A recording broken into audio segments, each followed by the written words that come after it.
All right, so we're going to continue with episode 2.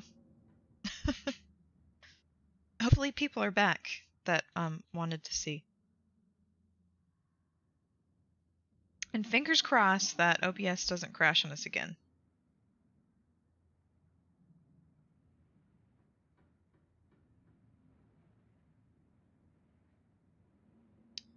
Continue.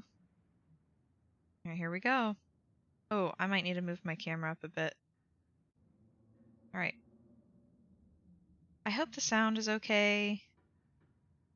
It's hard to figure out the best balance for it. Also, I hope these subtitles or closed captions are easy to read. All right, well, let's continue on.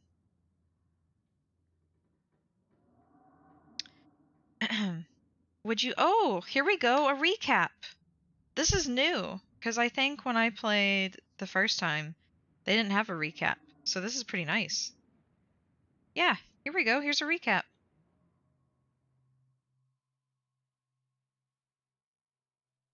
The long lost cousin, the bad news, the 26 hours of bus rides with countless late night stops in seedy depots. I think it's depots, right? That felt unsafe even in the middle of the day. You wouldn't normally find yourself traveling like this, but your cousin bought the tickets. I feel like the audio's low, but it could just be me. The funeral of Pearl Ann Scarlet, your cousin's mother and your aunt, seemed like something you shouldn't ignore, even considering your own late mother's rocky relationship with this side of the family. Welcome to our family's humble estate. Unfortunately, due to the current state of the house, only a few rooms will be safely accessible during your stay. I wouldn't go wandering anywhere else if you value your limbs. The floors have been known to give out. So, has Stella mentioned she's famous? Oh, Avery, I'm not famous. Look, if you're not going to go around tooting your own horn, you know I'm going to do it for you. Stella sighs. I'm a YouTuber. She hunts cryptids. A single deer remains behind, staring down the beam of Stella's flashlight, while Gretchen whines and pulls at her harness. You'll eat those words when I come carrying a mountain lion corpse out of those woods at dawn. Come on, you, whatever your name is, grab that flashlight and help me line up a good shot. Oh, this is where it really got spooky. As the creatures in the tree line grow louder and more numerous, Gretchen violently strains against her harness. You heroically dive forward, tucking Gretchen under one arm and grabbing the flashlight with the other. Oh, and it says powerful build right there. At the start of the game, you get to choose 2 traits to take with you, and they give you different dialogue options and choice options based on those things.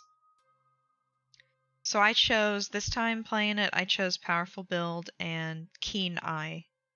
But I really recommend, if you play it, definitely absolutely do the talking to animals option, because it's a lot of fun and it's so cute. I said aim the damn thing quick. Perfect. Oh, and there is a content warning. Let me if you're just joining, there is a content warning for this game that the devs added. Welcome home.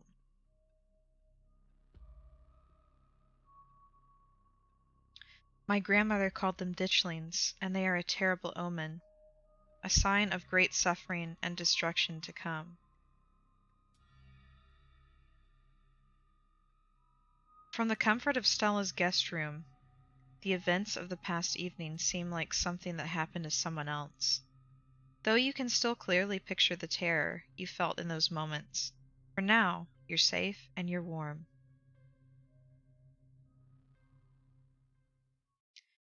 Tuesday morning awaits.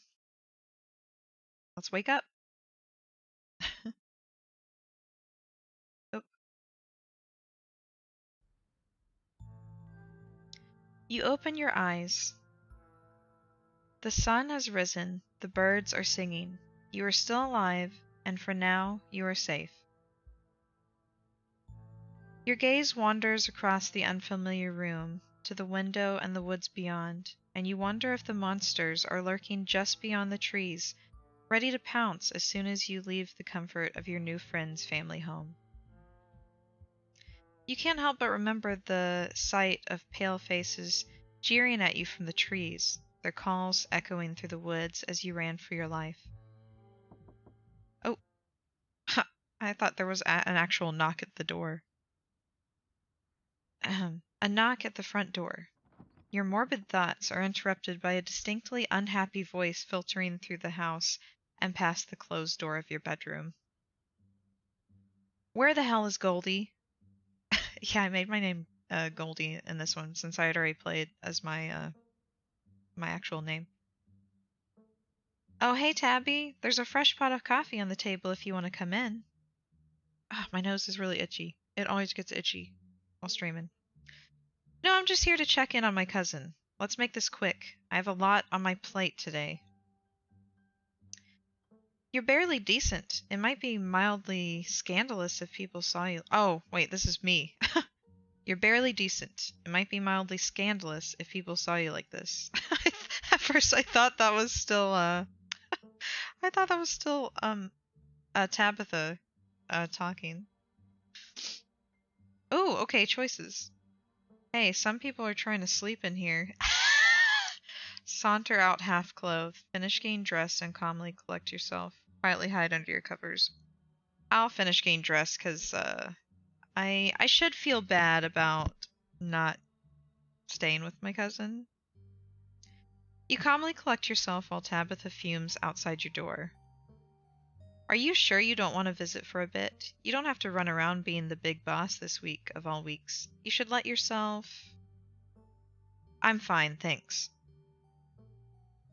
Goldie, I know you're here. Where the hell are you hiding? Goldie isn't here right now. Let her stew for a bit. Walk out to greet them. Am I dressed? I'm assuming I am by now. Now sufficiently prepared to greet other civilized humans, you open the door and join them in the living area. Gretchen excitedly looks at you and wiggles her tail. Oh, look at Gretchen. Oh my goodness, look at all the little pictures. There's a bunch of, like, photos on the wall of Gretchen. So cute. She's got a little she's got a little princess bean bag. That's so cute. Morning. How'd you sleep? What exactly did the two of you get up to last night? We went up to the woods to film a video. Never mind, I don't actually want to know. What I do want to know is why on earth you decided to blow me off to spend the night with a stranger.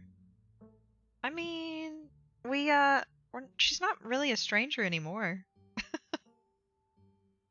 Hey, don't be so hard on Goldie. I asked her to crash here. And last night was a lot, Tabby. There's something horrible out in those woods, and I don't think anyone in this room wanted Goldie walking up that mountain alone last night. Stella, would you mind giving me a moment alone with my cousin? And while you're at it, please stop calling me Tabby. We're not in high school anymore. Yeah, all right. Stella stays. I feel like saying that. Isn't this Stella's house? Why are you bossing her around? Sorry, Stella, but I should probably talk to Tabitha in private. Yeah, I mean, she's upset. I'm trying to stay on her good side for the most part. Sorry, Stella, but I should probably talk to Tabitha in private. Yep, totally understandable. Just let me know when y'all are done. Thanks. You've been in town for less than a day, and my stress is already through the roof. I mean, I get it. Stella got you all worked up, and you were too scared to walk home. Sure, whatever, that checks out. But I don't care if those woods are chock full of ghouls and ghosties. You had me worried sick. From now on, you're back at the estate by bedtime. No more impromptu sleepovers. I can take care of myself. You're not my boss. You can't run off as soon as I get here and hold me. Ooh, that's actually a good point. You can't run off as soon as I get here and hold me to a different standard. I mean, granted, she had to work, so I should be understanding of that. There's actually something out there. I'm sorry, it won't happen again. Lie, I'm sorry, it won't happen again. Remain silent. I kind of want to say there's something out there, though. There's actually something out there. Stella's right, though. There's actually something out there. I saw it with my own 2 eyes. We have footage. Oh, for goodness sake. Don't let Stella get under your skin. Even if there was truth to that, it's all the more reason to be back to the estate before it gets dark. I'm leaving. I've already lost a good chunk of my workday coming down here. I expect to see you back at the estate tonight. You hear Stella's voice call out from another room. Wait, Tabby, let me know if you're free sometime, okay? Tabitha sighs. You're relentless. We'll see, but don't get your hopes up.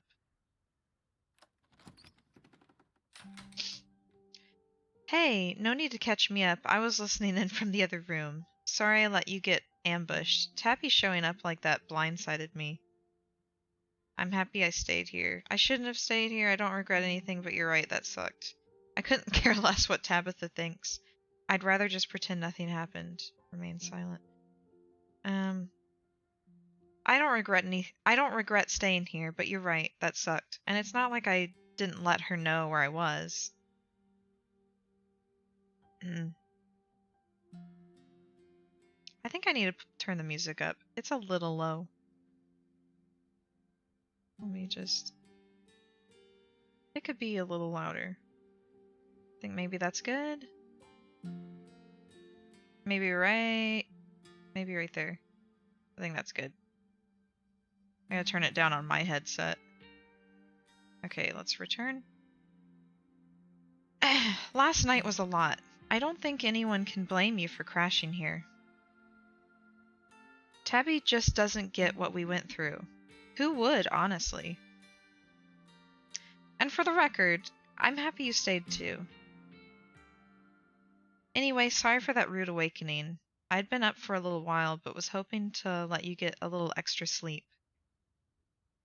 But you're up now, and we've got a full day ahead of us, if we're going to get to the bottom of this. How are you so chipper? I want to ask the other miners about Wayne. Alright, boss, what's the game plan? Do we have to look into this stuff?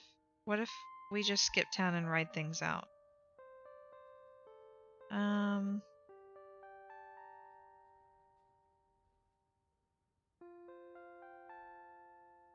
Let's see. How are you so chipper? Last night was horrible. I guess it was pretty gnarly, but those ditchlings are exactly the sort of thing I've been looking for my entire adult life. It's not like anyone got hurt either. Except for those poor critters in the woods. You shouldn't just bury your feelings like that. I don't know if... Alright, boss, what's the game plan? Don't call me boss. We're partners in this. But first things first, I was hoping to swing by the library. Kanika's got a head start on us. It looks like she's already there. Oh, that reminds me. Let me set up a group chat. What's your number? You and Stella exchange numbers.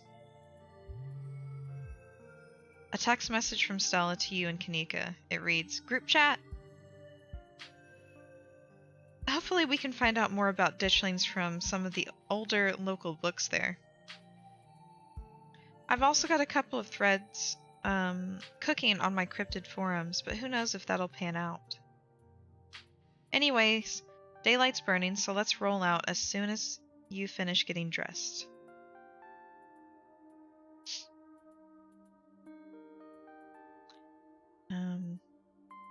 Need protein. I mean, are we getting something to eat? Are we stopping by the diner? Like, I would be hungry. Need protein, so hungry. Don't worry about it, I've packed all sorts of snacks for the day. And Oscar totally won't mind if we eat at the library. Alright, get dressed and head into town. I thought I was dressed, though. Am I just in a robe or something? Hold on a second. Okay, just checking something. The walk to town was short. Stella's house is barely a stone's throw from the remains of Scarlet Hollow's once bustling main street. You shudder as you stare down the thoroughfare, both from the chill in the morning air and the all too present memories of everything you witnessed last night. You see that building labeled Town Hall? That's actually the library. Well, it's also the town hall, but that's just a small upstairs office nowadays. I guess this town's not what it used to be. That and our mayor's really into going on walks. I think there's actually going to be a meet and greet later this week. Could be just the pick-me-up we need, what with everything that's been going on. Sounds fun. Maybe he'll actually take this whole ditchling thing seriously. Maybe. Yuck, politicians. Remain silent. I'd probably say maybe, but I'm gonna go with yuck, politicians. I'd rather not. That's fair, but Mayor Jimmy's, different. I'm sure you'd have a blast. Oh, hey! Morning, Stella. And same to you, Goldie. Speak of the devil, we were just talking about you. Coming from Stella's, huh? Did y'all have a slumber party? The little wink. Sorry y'all, but I'm actually in a bit of a rush this morning. I really can't stop to chat. It'll take me a bit to set up, so if you want to catch up with folks or grab something at the diner, you can meet me at the library when you're done. Oh sure, see you in a bit, Stella. Gesture that you'll catch up with Avery and Sybil. Now again, an early start seems important. I don't know. Should we go to the diner? Should we catch up with these people?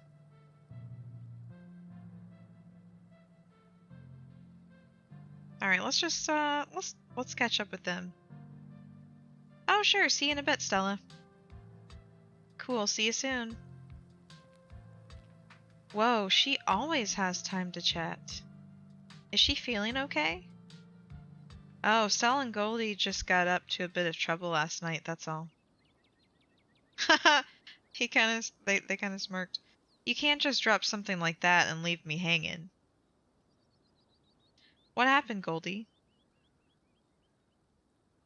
Tell Avery the whole truth. Nothing really happened. I'm traumatized and not ready to talk about it yet. Geez, nosy much? I hardly know you.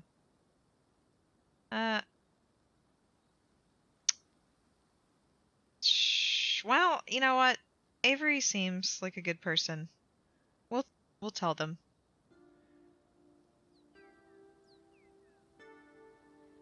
Stella and I went into the woods to try and find a skunk ape, but we ran into something way worse. Actual monsters.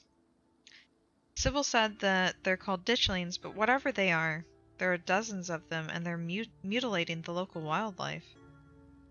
Whoa, slow down. Y'all actually found something out there? I can corroborate. I may not have been out there with them, but I've seen their footage, and they encountered something otherworldly in those woods. Well, whatever it was that happened out there, you're clearly a little shaken up. Tell you what, I'm on break for the next half hour. How about you swing by the diner? Winnie can fix you some of Sybil's new blend and try to calm your nerves. It's chaga and lemon balm. It's always helped me on the bad days. And if you need to talk about what happened, I'm all ears. Anyways, it's up to you. See you around, Goldie. See ya, Sybil. Take care now, Avery. I'd better get back to it myself.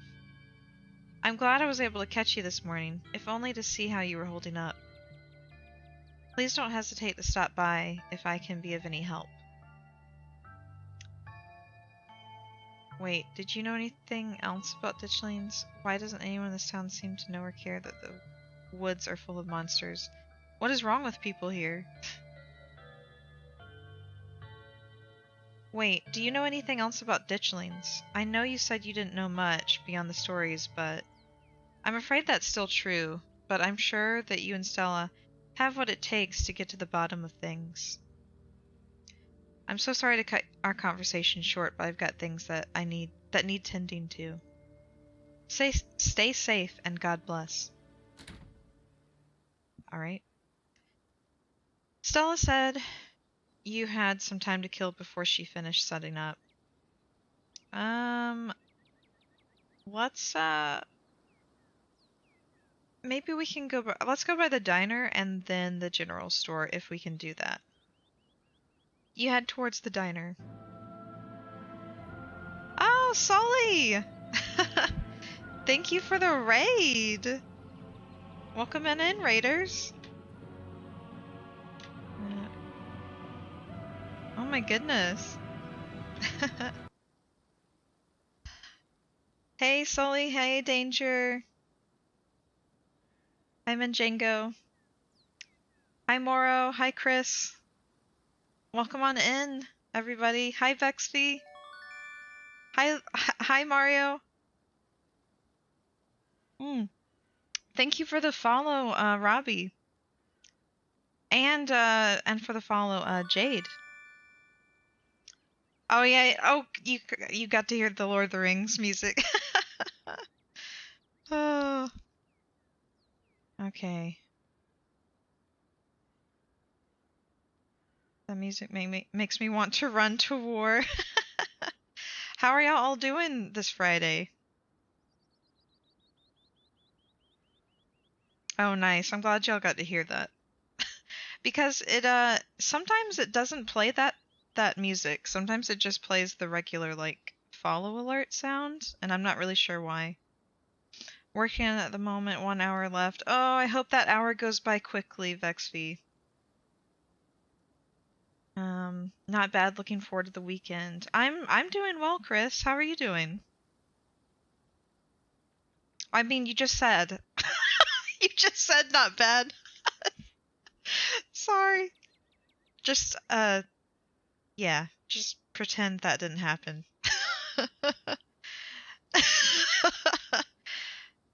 It will if you're streaming, Ailey. Oh, thank you, Bugsby.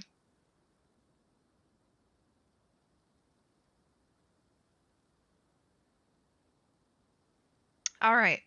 So I'm gonna catch you up a little bit on this game that I'm playing. For those who are staying. So it's a visual novel. It's called Scarlet Hollow. Your character is visiting a small town in North Carolina where they're going to the funeral of their aunt who passed away. And you didn't know her that well. You don't know like any of the family here. You meet this woman named Stella, who is a YouTuber. She does videos on cryptids. You go out to film a video with her, and you run into some actual monsters, some weird creatures. This is chapter 2. We're about to head to the library to try to read up on what these creatures are. Just ordered a McDonald's purely because of a YouTube ad. Oh my goodness, I almost did that. Honestly, yesterday I went to someone's stream, and it was like a Dr. Pepper ad, and I almost went out and got a Dr. Pepper. I feel played, but well, I hope you enjoy your McDonald's. Yes, cryptids. These apparently are called ditchlings. They were, apparently they're harmless to humans, but they've been basically mutilating the wildlife.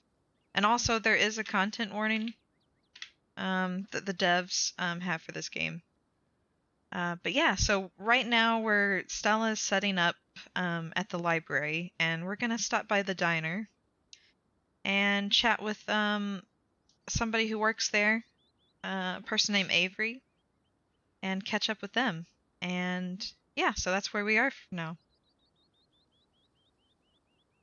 Oh, what were you streaming, Sully? Let me look back up. Is that Saifu? How are you enjoying that? Is that a fun game? I think I've seen bits of it. I've seen bits of people playing that. But how are you enjoying it? Love it, yes, but very difficult. Ooh, okay. All right. All right, so we're going to continue on. You head towards the diner. The diner is a little quiet today, but the air is still heavy with the tantalizing smell of breakfast. Oh, and VexV, thank you for the host. Really appreciate that. I don't know, the host alerts aren't working for some reason. I never get them. I never get notified of them. But so that's why I added like a little doc in OBS to show me who's hosting, because the alerts just don't come up. The diner is a little quiet today, but the air is still heavy with the tantalizing smell of breakfast.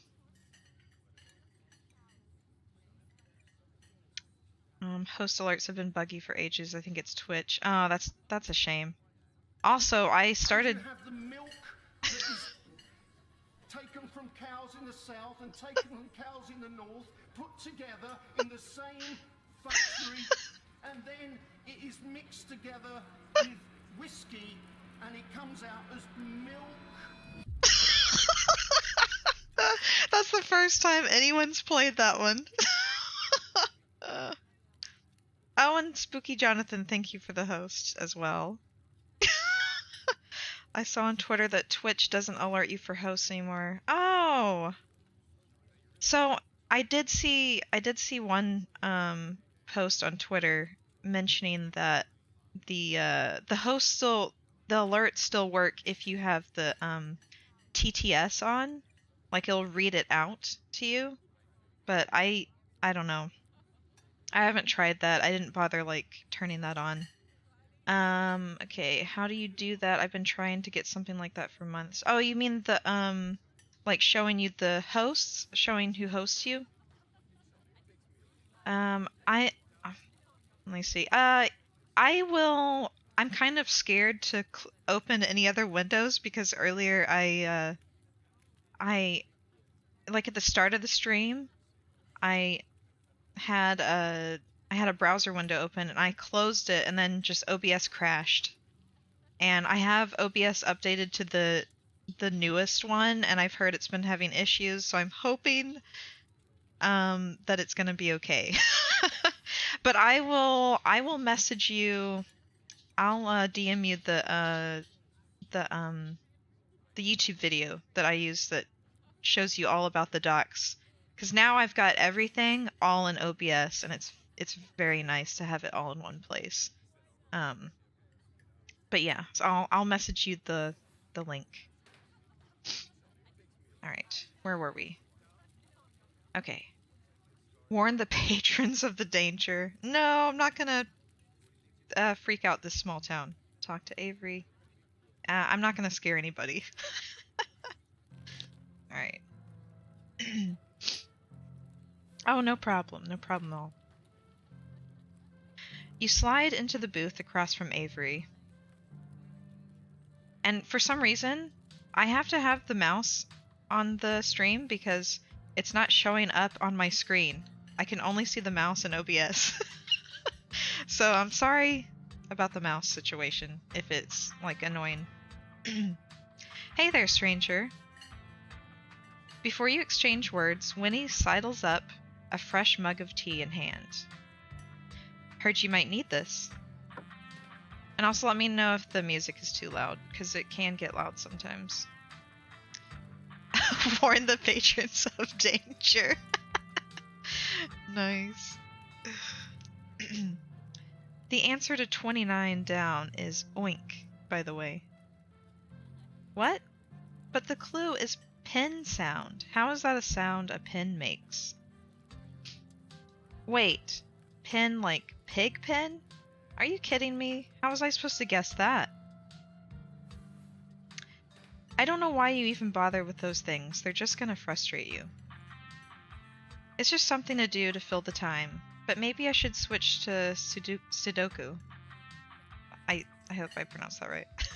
I'm very bad at pronunciations. Winnie leaves Avery contemplating daily newspaper puzzles, returning to her seat behind the counter. So, thanks for telling me about last night. If you want to really get into the grisly details, you can tell me. I won't judge. Excuse me. Try your tea. What if you don't believe me? Last night still feels raw. Why don't we just talk? I could tell you about last night, but what if you don't believe me? I'm not here to judge. I'm here to listen. Alright, let's try the tea. You gotta drink it while it's warm. You hesitantly take a sip of your tea. It tastes like you're drinking mold that someone tried to unsuccessfully spruce up with lemon balm. Oh, that sounds awful. What the hell is in this tea? Politely put the tea down and never pick it back up. It tastes healthy. Take another sip. I'm just gonna... What the hell is in this tea? Oh, right, I probably should have warned you about that. It's chaga, this fungus you can harvest from birch trees. Oh. Okay, so it's fungus tea. It supposedly has a ton of health benefits, and it sure tastes like it. It's a challenge, you know? I don't know if I want to tell them about last night. Last night still feels raw. Why don't we just talk? Maybe they can tell me about, like, the town or something. Last night still feels raw. I'm not sure I can really talk about it. What if we just chat? I totally feel you. What do you want to know? Have you lived here your whole life? Tell Avery... right after telling them that, just go ahead and spill it anyway. Have you lived here your whole life? Nah, I moved here from Charlotte. Gosh, 3 years ago now? Maybe a little more. I've lost track. Aunt Winnie offered me a place to stay and a job, and who was I to pass on that sort of generosity? To be honest, it still feels like I just moved in. Practically everyone apart from the Cole folks grew up in this town, so it's like I'm the perpetual new kid. And yeah, this is like a little, like, small, like, coal town.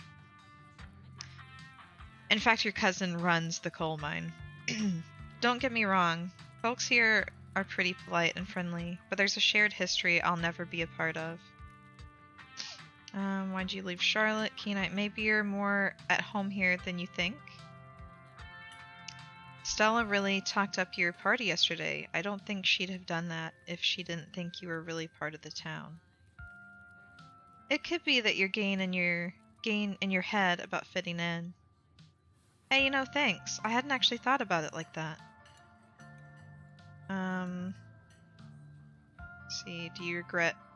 why'd you leave Charlotte?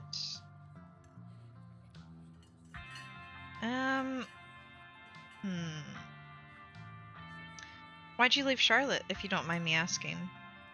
No, it's cool. I was having some education disputes with my folks. They had thoughts on how my life was supposed to go, and I had other plans. It, wasn't great, especially since I was still stuck under their roof. When my aunt heard about it, she offered me a job and a place to stay, and the rest is history. Alright, well, should I tell them about the details about last night? Yeah, why not? Let's do it. Alright, I think I'm ready to talk about what happened last night. Oh yeah? You spill the beans. Glad to have someone to talk to about the horrors you've witnessed. Even though I've literally been pretty much telling everybody. Wow, that is some heavy stuff. No wonder Stella seemed distant. Monsters in the woods? I may not have lived here long, but I've never heard of anything like that happening around these parts. I can't say I like the thought of it. I'm not going to let anything happen to you or this town. Alright, so at the start of the game, you pick 2 traits to go with you. For this playthrough, I chose Powerful Build and Keen Eye, and it gives you different dialogue options. One of my favorite options is talking to animals. It's a lot of fun, and it's cute. Because Stella has this really adorable little pug called Gretchen, which is where the stream title comes from. Alright. You should get out of here before things get any worse. You let me know if you happen across any leads. We're on the case, but I hardly know where to start. Let me know if you hear anything. Definitely. Ah, man, it looks like my shift is starting. Hopefully the Chaga's had a chance to start working its magic. Oh boy. The diner is where everyone comes to gossip, so I hear a lot about what goes on around here. I'll let you know if anyone mentions those monsters or anything else strange or unusual. Avery slips out of the booth, giving a friendly half wave before disappearing into the back. You leave the diner ready to continue your day.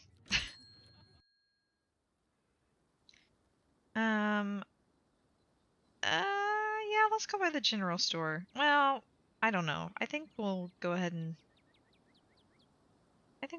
go to the library, because we were probably in there for long enough. Ooh. Oh. Oh. That must be pictures from the town hanging up.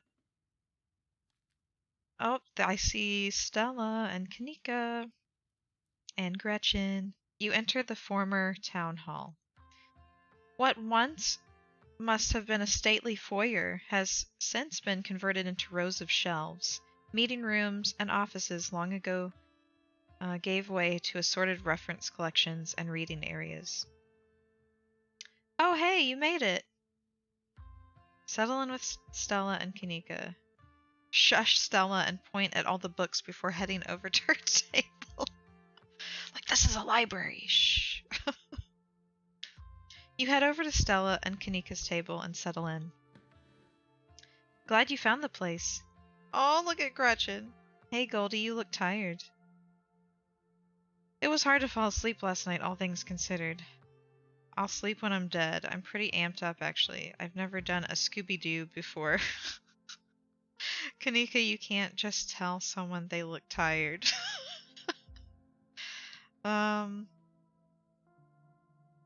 Yeah, it was pretty hard to fall asleep last night, all things considered. I can't say I got a wink myself. Yeah, same. Oh, Gretchen looks so concerned. Anyways, I guess we should get started.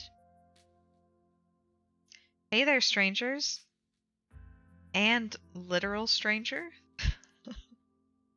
Introduce yourself.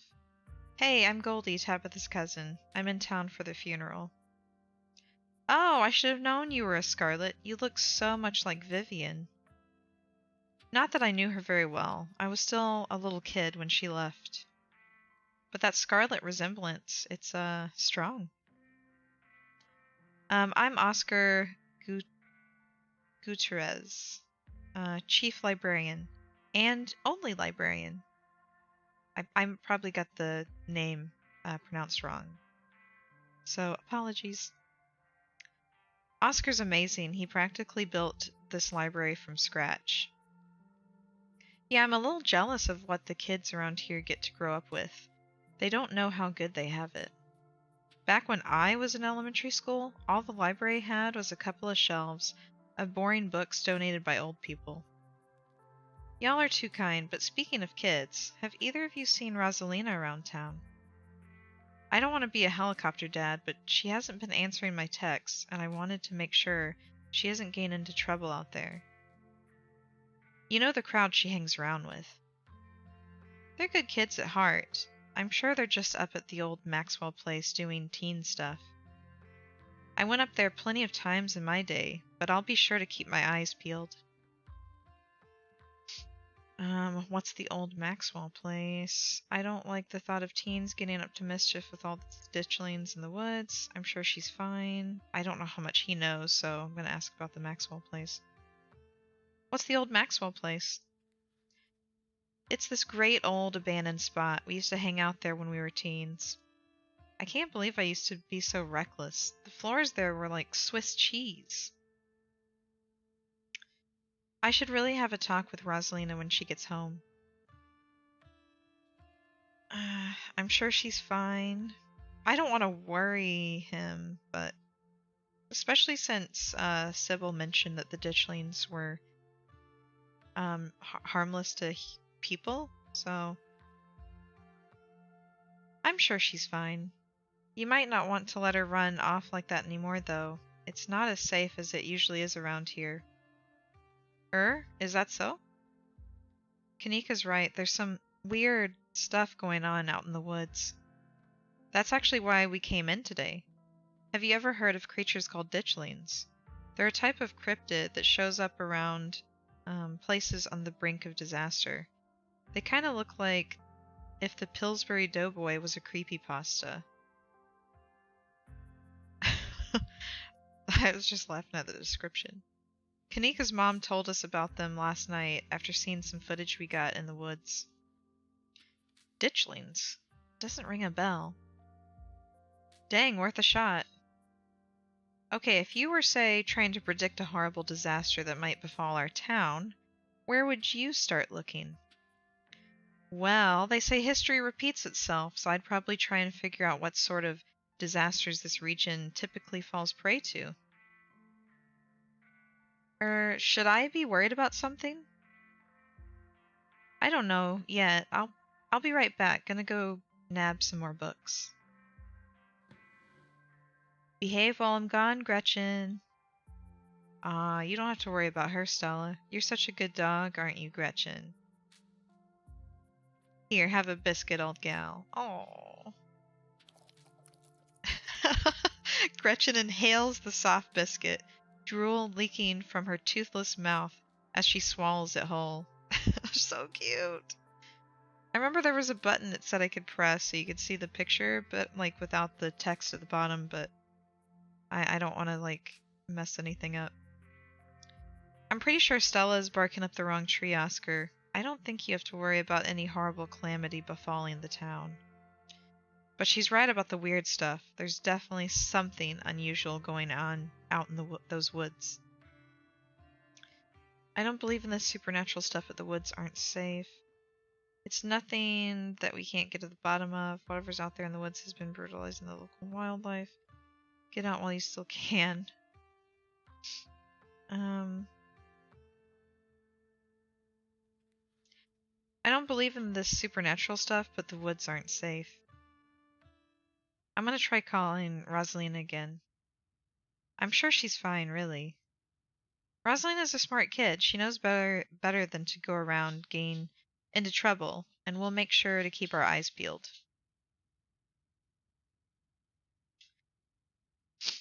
Thanks, Kanika. And Goldie, if you see a 13-year-old girl with a black braid and glasses, would you let her know her dad is worried about her? Oscar anxiously wanders off, phone in hand. I think I made it worse. I shouldn't have said that, but I mean, technically, I don't know. We don't know anything about these things. Got him. Just grabbed a whole mess of local history books. Stella sets a massive pile of books on the table and pulls up a chair. All right. Got our snacks, got our source documents. Let's get this research party started. This is going to be so much faster with the two of you here to help out. I'll be doing most of my research online. You never know what kind of weird biases the folks writing these books might have. Whatever you find online might be biased too, Which is why we cross-reference things. Yeah, you're right. It's good to cast a wide net. Guess the books are up to me and Goldie. Reading awaits. All right, what should we read first? Veins of Scarlet, A History of the Scarlet Hollow Coal Mines. Silas Scarlet, Soldier, Woodsman, Leader, Appalachian Folk Monsters. I guess we can start with let's do Appalachian Folk Monsters.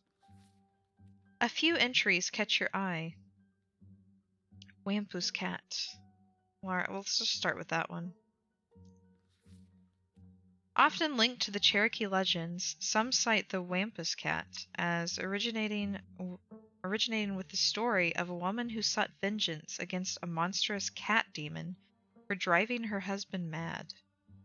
She hunted it down and by wearing a bobcat mask, tricked it into using its own vile magic on itself, freeing the people of their region from its evil. Others say the creature comes from the story of a woman who wore the pelt of a wild cat to witness forbidden hunting rites. The hunters of her village gathered to perform the rites, and she watched in secret from underneath the cat's pelt, but was soon discovered. For her indiscretion, she was fused with the pelt and transformed into a creature that was neither human nor cat, forced to wander the wilderness alone, feared by all. Her calls are those of great sadness and serve as a warning to anyone who dares go against tradition. Alright, let's check out the Tommyknockers. Enigmatic, cave-dwelling creatures primarily known for causing mischief. Oh, did I slide it? Tommyknockers originated in Cornish mythology, spreading to the United States when Cornish immigrants began working in Appalachian mines. They're named for the knocking that can be heard from seemingly within the walls before a cave-in. According to some, the knocking serves as a benevolent warning. Others believe that the creatures take stolen hammers to the supports of mines and collapse them on whoever is unfortunate enough to still be inside. They are traditionally thought to be impish, leprechaun-like beings, but some claim they are the spirits of dead miners, forever cursed to haunt their final resting place. Tailipo, a small creature with a long tail and wide yellow eyes. There was a hunter who lived in a tiny cabin in the middle of the woods, all alone with his hunting dog. One night, after a particularly bad week of hunting, both their stomachs empty, the hunter spied something out of the corner of his eye. Some small creature had gotten into the cabin through a hole, and before he could even figure out what it was, he'd drawn his gun and fired at the thing, his hunger guiding his actions. But it was quick and ran back through its hidey hole and out of sight, leaving only its long black tail, shot off by the hunter's rifle. "Guess this'll have to do," he said to his dog, and threw the tail in a pot to cook a soup. He and his dog ate well that night, the tail filling them both up. The hunter crawled into bed satisfied, and his dog curled up at his feet. He woke up to the sound of long nails scrabbling across wood. His dog was nowhere in sight, only a rumpled spot on the covers where he'd been. And in the gloom he saw two big yellow eyes staring right at him. "I want my Tailipo," a high, hoarse voice croaked from the darkness. "Go away!" he screamed at the thing. But it stepped closer to him, still shrouded in darkness, the sound of long claws dragging across hardwood accompanying its movements. "I want my Tailipo," the creature growled again.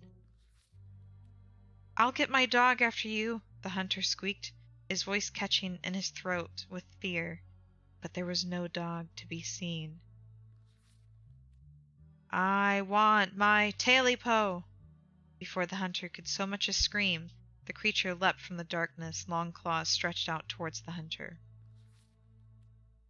No one is sure what the creature did to him that night, but the next morning, all that remained of the hunter, his dog, and his cabin was a chimney standing alone in the woods. Interesting. Spooky stuff. You close the book and put it back. Let's do the Veins of Scarlet, a history of the Scarlet Hollow coal mines. Forced into retirement at age 50 due to a war injury from his time in the Indian Wars, exacerbated by his short stint serving as a captain in the Confederacy, Silas Scarlet also lost his eldest two sons to that bloodiest of wars, leaving his third eldest son, Andrew Jackson Scarlet, to take charge of the mine. Under his leadership, the mine prospered, undoubtedly in part due to the growth of the railroad industry. Managed to evade the coal union for decades, making them one of the most profitable mines in the country. Okay. I'm getting a little picture of this guy. Andrew Scarlet built the surrounding town into what it is today, with expensive stone buildings, a bustling main street, and overseeing it all, the elegant Scarlet Estate that was, until 1889, the largest and finest feat of architecture in the region. Culminating in the tragic collapse of 1918, it was found that Charles Shaw, the co-manager of the mine, had loosened security measures to increase production during World War I, resulting in a fatal collapse and the deaths of over 160 men and boys, some as young as 10. The casualties included Andrew Jackson Scarlet's eldest son, Theodore, who had taken over for his aging father during the bustle of the war. His brother Enoch V. Scarlet managed to pull the mine from the brink of ruin, thereby saving the town. So this is how your family made its fortune. Alright. Let's check out Silas Scarlet. Oops. Oh! Or not. My mouse actually hit the other option. Alright, well let's check in. So much for Silas Scarlet. Alright, if we're going with what Kanika's mom told us last night, I think we can rule out any natural disasters as what brought the ditchlings here. But not nuclear incidents. Looks like our state has a history with those. What about y'all? Find anything? Ooh, kitty cat! Before you can respond, a handsome black cat leaps onto the table. Stella quickly slams her book shut. Aw, hey Pixel. You might want to close your book. He loves to rip up paper he can find. Probably a bad cat to have in the library. Don't worry, little guy. I didn't forget your treats. Pixel immediately goes to town on Stella's treats. Sorry if Pixel's bothering y'all. Hopefully he hasn't gobbled up any of our books. He can't stand the thought that people might pay attention to anything that isn't him. Why do you let a paper shredder freely wander a library? I'm gonna leave Pixel be. Because I have destructive cats too, and, you know, some of them just have destructive personalities. You decide to leave Pixel be. The cat curls up on the table, fast asleep. Aww. Alright, I'd better get back to shelving. Let me know if y'all need anything. Okay, any luck with Rosalina? What was that you were saying about nuclear incidents? Do you think there's a cult here? Talk about Veins of Scarlet, talk about Appalachian folk monsters. Do you think Wayne factors into any of this? Any luck with Rosalina? Have you had any luck with Rosalina? Not yet. I knew a teen would be a handful, but I didn't think it'd happen overnight. I'll probably head out once you're all done and check in on her usual haunts. Stella, what was that you were saying about nuclear incidents? You were talking about that Goldsboro thing, right? Yeah, apparently in the 60s, a B-52 carrying a live warhead broke up mid-air and dropped a couple of bombs. Fascinating bit of history there. The first of the two bombs landed upright after its parachute got caught in the tree. Thankfully, it didn't go off. At the time, the government claimed that the bomb was unarmed, but it later came out that the only thing preventing the detonation was a single electrical switch, which failed to trigger on the descent. And 60 years later, the second bomb still hasn't been recovered. Right. It's conventional explosive disintegrated in midair, but most of the nuclear material was made unrecoverable by flooding. If I remember correctly, they just buried it and sealed it up. I don't think disarming nuclear bombs is part of our skill set. So the nuke made the ditchlings? If the bomb is somewhere else, why would there be so many ditchlings here? Oh god, we're screwed. If the bomb is somewhere else, why would there be so many ditchlings here? Yeah. Goldsboro is almost 400 miles from here. Not that we should be looking too hard at the disaster angle. Whatever those creatures are, they're biological. Look, you never know with radiation. We actually know quite a bit. It just melts you. It doesn't make monsters. And a 60-year-old bomb isn't going to explode on its own hundreds of miles away and kill us here. You never know. There could always be a whole underground society of bomb-worshipping mutants just waiting to blow it up.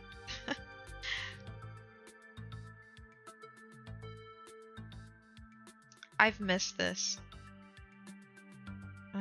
Veins of Scarlet. Let's do Appalachian folk monsters. So, Appalachian folk monsters.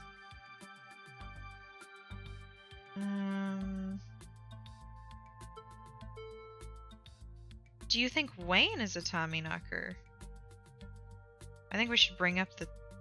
My mom used to tell me that Taily Post story. I'd totally forgotten about it. Do you think the ditchlings are Tommyknockers? What with the whole warning thing? Good thought, but Tommyknockers live in mines. That's like their whole thing. I'm gonna write it down though. Tommyknockers are literally just sounds that happen when a bunch of rocks and wood are about to collapse. Are they? Or are they the sound of mysterious creatures pounding on the rocks and support beams with hammers to cause a collapse? There's simply no way to know. My mom used to tell me that Tailipo story back when I was little. I can't believe I forgot that one. It scared me so bad I didn't eat soup for years. I thought a monster might try and dig it out of my stomach if I did. I love that one. There's this old chimney in the woods that I used to think was the chimney from Tailipo, the one that was left after the thing did whatever it did. Now I know that's just because chimneys don't burn down, and wooden houses do. That doesn't mean it's not the chimney from Tailipo. I've camped out there a couple of times and seen some pretty spooky stuff. Yeah, I watched that video. You saw raccoons. You're gonna get rabies one of these days chasing after wildlife like that. What can I say? I like to live on the edge. She certainly does. Wampus cats kinda sound like they could be mountain lions. Voice like a woman crying out, somewhere between person-sized and cat-sized. Definitely. They are 100% mountain lions. Kanika, you know there are no mountain lions up here. I thought you were supposed to be a skeptic. But the myths are old, right? Mountain lions didn't go extinct in the Appalachians that long ago. Those legends just haven't died off yet. Almost every cryptid can be tracked down to either a hoax or someone getting confused about a perfectly normal animal. Sometimes both. Bigfoot, for instance, started as a prank, Then folks saw bears walking around on their hind legs and got freaked out. And now here we are. You'll eat those words when I get the first clear footage of a Bigfoot. If you manage that, I will print out a piece of paper that says Bigfoot isn't real and literally eat it. I promise. I'm holding you to it. Stella, there was literally a mountain lion in the ditchling nest last night. Ooh. Stella, there was literally a mountain lion in the ditchling nest last night. What? No. No way. Oh, I got an achievement for that. Let me check the footage real quick. Stella pulls out her phone. Well, there aren't any alive ones in these parts. Let's move on. Oh. Let's move on. Let's talk about... I wanna ask about Wayne. Do you think Wayne factors into any of this? That creep who keeps coming around my mom's tea room? He snuck up on us last night and called out Goldie by name. Yeah, there's definitely something wrong with him. Maybe he's sick. Maybe that has something to do with what you saw in the woods? I don't know. I'd buy it.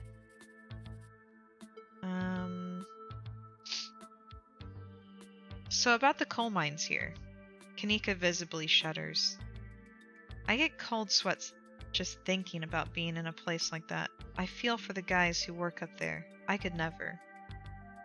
Speak for yourself. I love a good crevice. A union busting mine collapse from poor working conditions. Color me shocked. A union busting mine collapse from poor working conditions. Color me shocked. Yeah, it's pretty awful. That's what that sculpture out front is for, commemorating all the men and children who died that day. Every kid in Scarlet Hollow learns about the collapse of 1918. Our teachers love to emphasize how many children they had working down there, probably to try and show us how good we have it or whatever. Low bar, if you ask me. Yeah, I'd say so. You know, that could be what the ditchlings are warning us about. Another collapse. Writing it down on the list of potential disasters. Yeesh, Stella, that's morbid. And besides, it was all Charles Shaw's fault. The labor market is way more strict now. There's no way you could get away with that kind of safety cutbacks he pulled. Y'all don't actually think the mine is about to collapse, right? No, I don't think so. Phew, had me worried there for a second. I hate to give Tabitha any credit, but the mine is safer now than it was back then. Still, what a horrible thought. You never know what happened after the mine collapse. You guys really seem to have a bone to pick with Charles Shaw. Well, for good reason. I agree with Stella. Maybe the ditchlings are warning about another collapse. What if the ditchlings are coming from the mines? What if there's something toxic in the mines poisoning the town? Wayne seems sick. I'm not sure I agree with the collapse angle, but the mines seem important. The whole town is built around them. Oh, lots of dialogue options. The mines seem too obvious. It's got to be something else. What happened after the mine collapse? The book just kind of glosses over that. There was a union for a little bit, but it didn't last. There's not a whole lot written about the past century here. Yeah, the Scarlet Hollow mine isn't exactly the most ethically run business.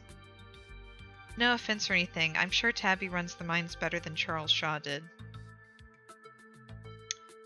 Still hasn't let the union in, though. There's a reason she and I don't talk. Ooh. Let me, I think the music is a little loud. I'm just gonna crank it down just a bit. I think that's good right there. Okay. You guys really seem to have a bone to pick. I agree with Stella. Let me see here. What if there's something toxic in the mines poisoning the town? Wayne seems sick. Honestly, that sounds like one of the most plausible explanations we've had so far. What about the ditchlings? I don't know, maybe there's some sort of parasite down in the mines. Maybe it infected Wayne. And maybe Wayne infected the local wildlife. Yeah, that could work. Do you think there's a cult here? We should check out the mines. I think we should head back to the woods. I think, why don't we just help look for Rosalina? What do y'all think? I think we should, I don't know.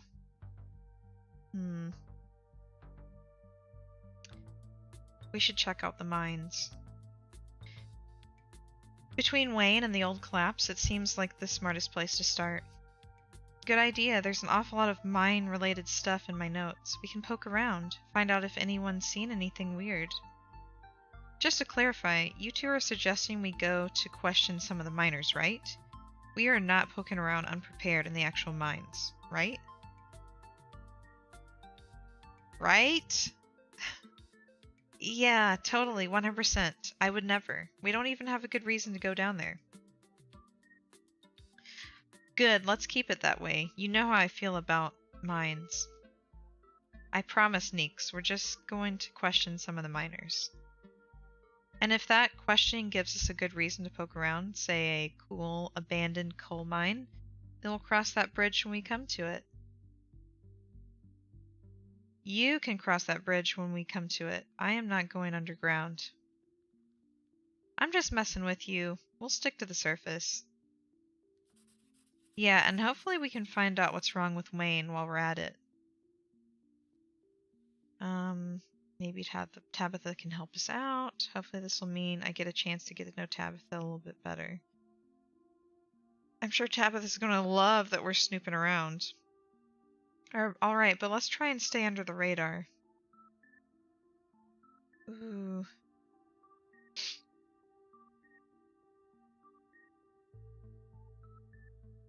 Hopefully this will mean I get a chance to get to know Tabitha a little better. I don't think she's going to be super jazzed to see any of us snooping around the mines, let alone bothering her while she's trying to run the place. She does get a little grumpy when she's at work. She gets grumpier at work. I'm pretty sure snark is that girl's baseline level of existence. Chatting over dinner might be a better way to get to know her. If you're okay eating boxed macaroni and cheese. We can sneak around the mines, no problem. I'll make sure to keep my eyes peeled for her. She won't even know we're there. Look at us, going out on a caper together. I miss this. I missed it too. I mean, sure, it's not under the best circumstances, but I've been so wrapped up in running the store, I didn't realize how much I missed being able to hang out with you.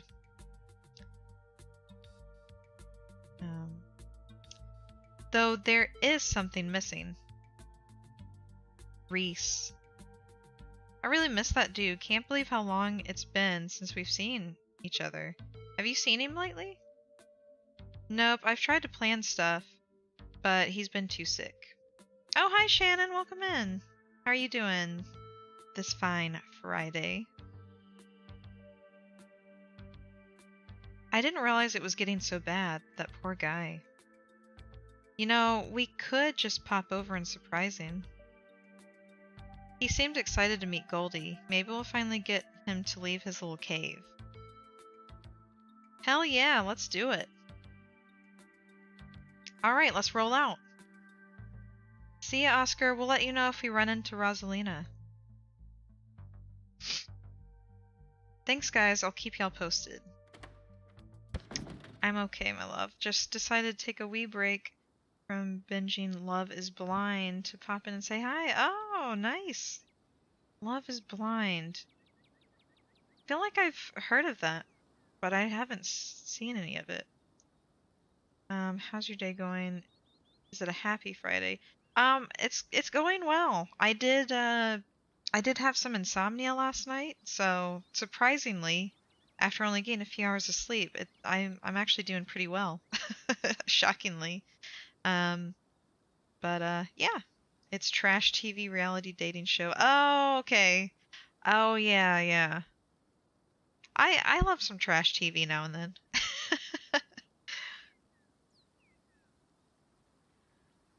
But yeah, it's going well. Glad you're doing good. Hopefully catch up tonight.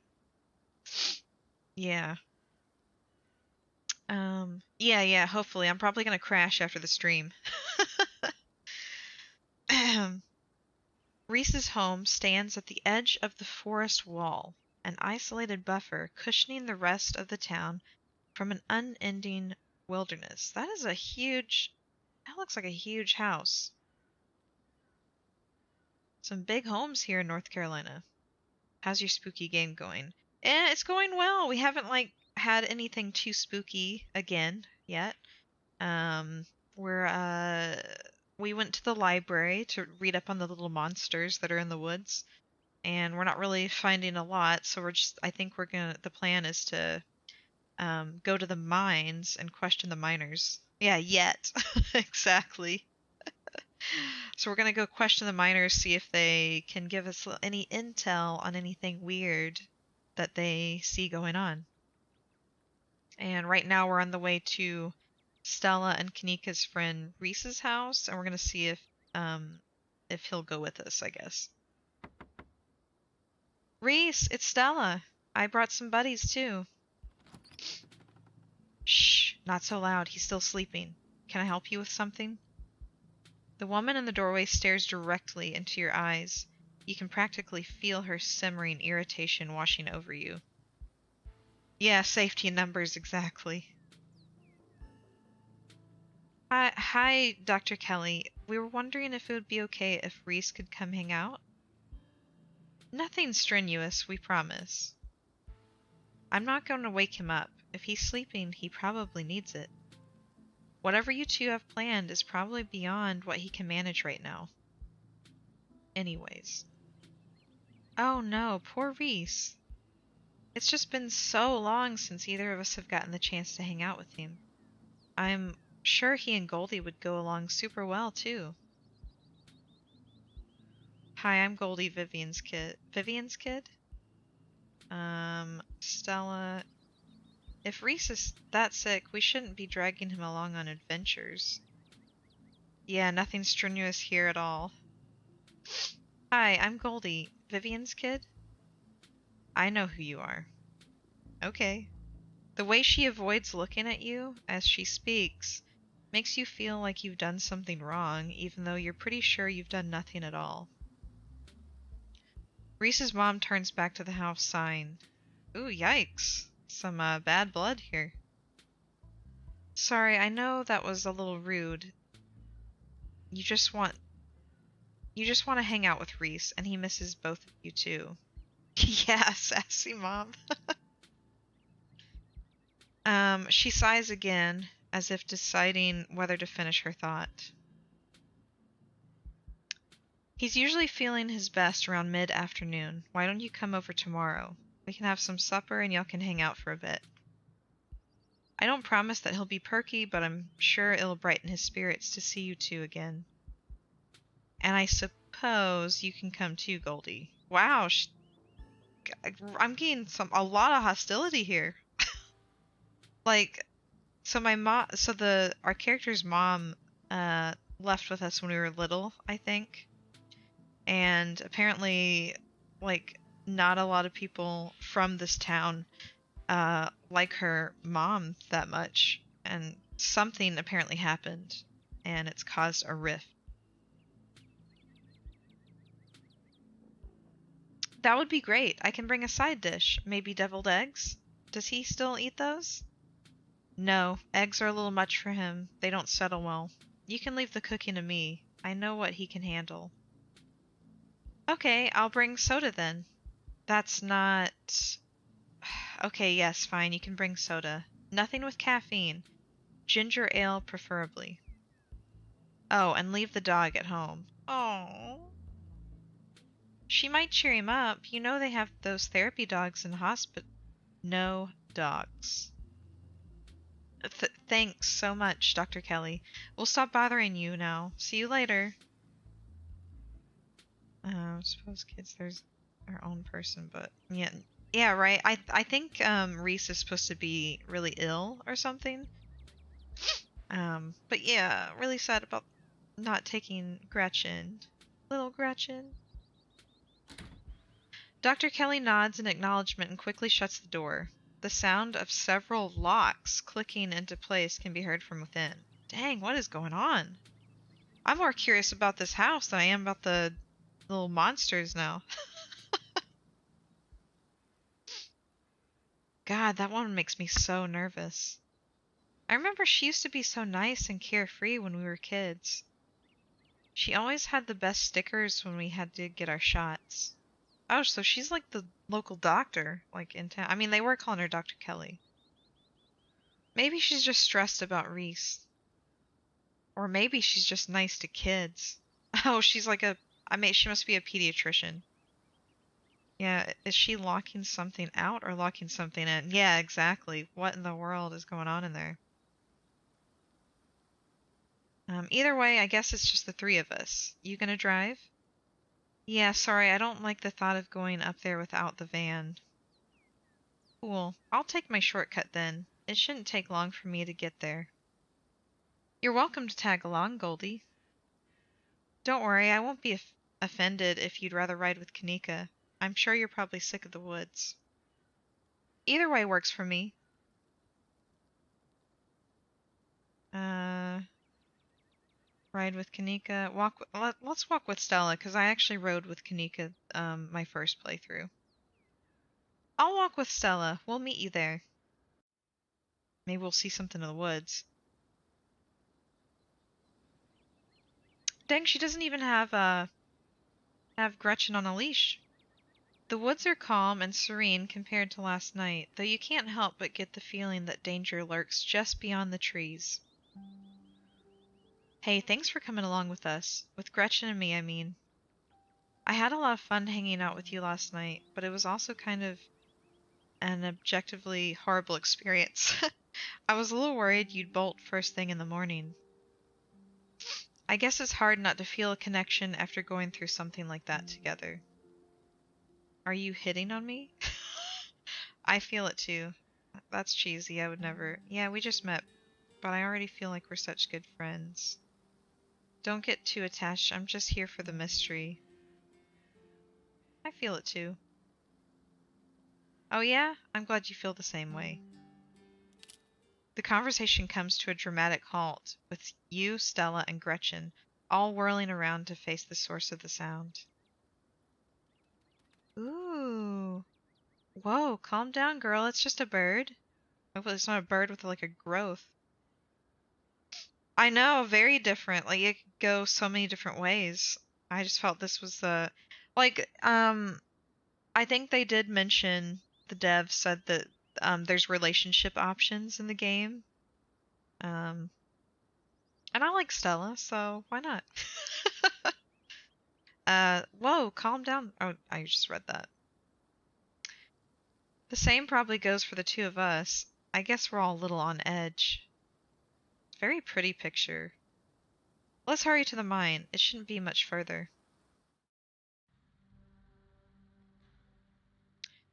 Kanika casually leans against her van as you and Stella emerge from the woods. I do feel bad for like leaving Kanika to drive on her own, but it's also kind of nervous for Stella to go in the woods by herself, so um hey, y'all have a good walk? Yeah, it was great. I mean, not that you were missing out or anything. You didn't run into any of those creatures, did you? Nope.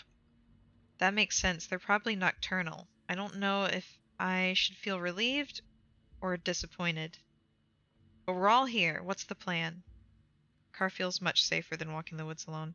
Yeah, it seems like Stella's got this fear of riding in cars. I don't know if she was involved in like a car accident or her parents were, but she seems to have like a huge like phobia of cars and riding in them. I don't know about bicycles, but I haven't seen anybody ride a bicycle in this town. But we're all here. What's the plan? I guess we just go talk to people. I guess so. I should probably be on lookout duty. I'm a bit of a persona non grata in the mines. Tabitha? Yeah, I might have tried to sneak. I might have tried sneaking in to talk to her a long time. I talked to her a time or two, too many. She must be very fit if she walks everywhere. Yeah, she must be. 'Cause she like hikes up like mountains and things. And Gretchen makes it extra hard to be sneaky. We're probably less likely to get caught if only one of us is snooping around down there. If Stella's on lookout duty and only one of us is going in, what's the third person doing? I take it I'm the one of us you're talking about?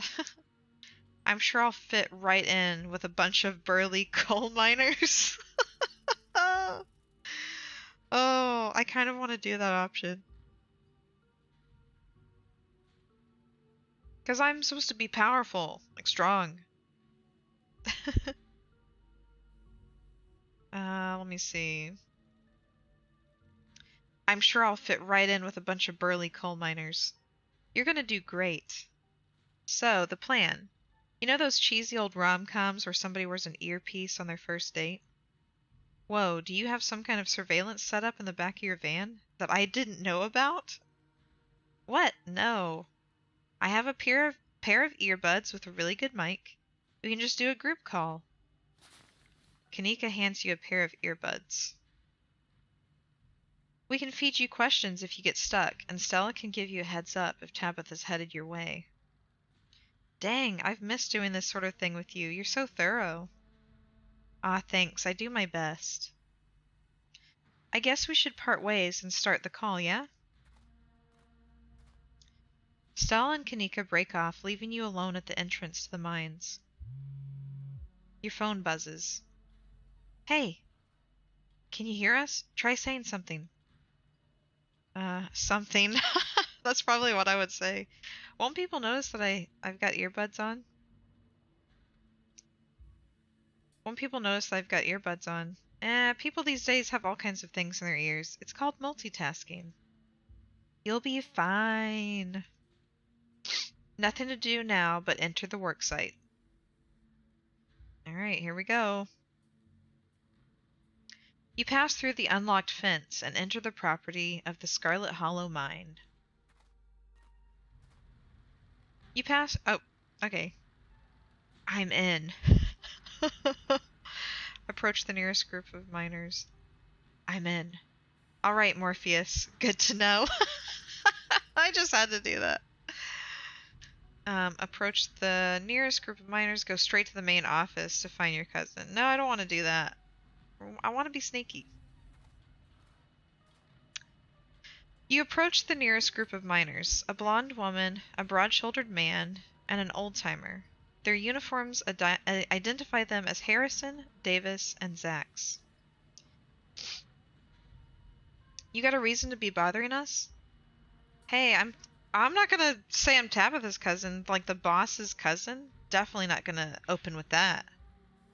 Seen anything weirdly? Do you know anything about a guy named Wayne? So what do you think of Tabitha? Y'all should get a... Oh, man, I don't even know what to pick for these options. Because, um... Like, I don't want to immediately introduce myself, but I don't want to just start off with seen anything weird lately to a group of people I don't know. Do you know... Do you know anything about a guy named Wayne? Yeah, we knew him. He was such a cut-up. Miss that dude. Keen eye. Why are you talking about him in the past tense? I met him last night. Oh, he cussed me last night. Why are you talking about it in the past tense? I met him last night. Good question. Wait, what? No way. Isn't that the guy y'all said was, well, I guess he ain't. And he hasn't even skipped town, huh? A pretty unexpected turn of events, if you ask me. What a relief. I thought something awful had happened to the poor guy. Maybe press. I don't know. What do you think happened to him? What are you, some sort of cop? Uh-oh. Just tell me what happened. Remain silent.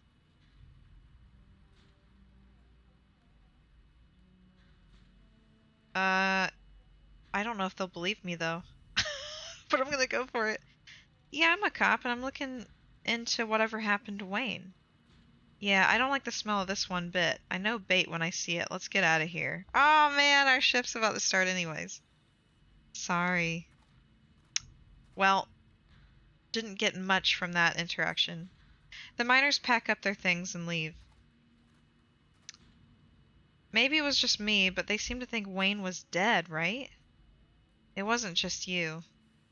Don't worry about the miners storming off like that. That's some pretty good info. Let's approach another group of miners. You head over to the next group. Keen eye. A flash of movement in your periphery stops you in your tracks. There's something lurking in the shadows to your right, and against your better judgment, you turn to face it. Oh, it's Wayne. You shouldn't be up here. It's dangerous. Oh, should I show him who's boss? Your buddies seem to think you're dead. Stop stalking me. Why are you following me? Oh, I kind of want to do show him who's boss. Like, what am I gonna do? Oh, this is an interesting option. I'm going for it. Let's get wild. Whoever this creep is, he doesn't seem to understand who's boss around here. Oh my gosh. Oh, look at his face. Thump him. You rush forward to throw a punch, but before you've even finished swinging, the figure's already moved to your side. Oh my gosh. Those are not normal eyes. You still haven't shown him who's boss yet. Jump back. I don't know. I'm scared. Like, will the game just end here? The swiftness with which the figure dodged your blow was clearly just a fluke. As the first hand you threw pulls back towards the body, your second hook towards his head. You miss again as the figure dances to your other side and are thrown back by a forceful shove. You're strong, but whatever you're up against is stronger. Yikes. You don't have to be afraid of me. He's got Byakugan from Naruto. Stay home. Wait for the week to end. Don't keep putting yourself in the path of danger. This is all I ask. So he doesn't seem to be trying to hurt us. Interesting. Before you can say another word, the figure is gone. Hey Goldie, are you still there? We've just been getting static from you. Yeah, I mean, like, what's with the whole thing over his head and like he knows our name, and like the first time we saw him last night, he just like creeped up behind us and told us we're home or welcome home. Like, pretty ghostly. We've just been getting static from you. Ooh, spooky, milky-eyed creep. Yeah, it really is. I had a tussle with Wayne. Wayne got the jump on me. Oh, don't mind me. Our new friend just stopped by to say hello. I had a tussle with Wayne. Whoa, I thought I saw some action down there. Are you okay? I'm not used to getting my ass kicked like that. I tried to grab him, but he was way too fast for me. He told me to stay at the estate for the rest of the week. That I'd be safe there. Why would he tell me that? What the hell is that supposed to mean? He must have been threatening you, right? The plot thickens. I wouldn't say your ass got kicked, you only got shoved. Yeah, exactly. It's not like I got... He didn't punch me or anything, he just, like, knocked me out of the way. I tried to grab him, but he's way too... This just means we're on the right track. I'm not gonna back down. I need to talk to Tabitha about this. I'm getting out of here. I tried to grab him, but he was way too fast for me. Dang, you're, like, pretty fit, too. I hate to say it, but between the way those miners talked about him and how the call went to static, what if he's a ghost? Like, actually a ghost? You hate to say it, Stella, I don't think anything would make you happier than Wayne being a ghost. Yeah, 'cause Stella is a cryptid hunter. She's into all the spooky stuff. Also, ghosts aren't real. Hey now, just because I want ghosts to be real doesn't mean I want this ghost harassing Goldie. This just I don't know. I guess I can I don't I don't know if the miners are going to give me much more information, but I can try. Wayne trying to make me leave just means that we're on the right track. I'm not about to back down. Whoa, so brave. Heck yeah, Goldie, we've got your back. Um, actually, I'm gonna find Tabitha first. She deserves to know what's going on. Ooh, I feel like Tabitha's gonna find us soon, so I don't know if I should go ahead and talk to her. I like the thought of spending more time here. Let's go talk to the other group of miners. Sorry, I can't see the mouse on my screen. It's only showing up in OBS, so I like have to look here to see what I'm selecting sometimes. Hey there, can we help you with something? Do any of you know a man named Wayne? Have you fellas seen anything out of the ordinary lately? What do you guys think of Tabitha?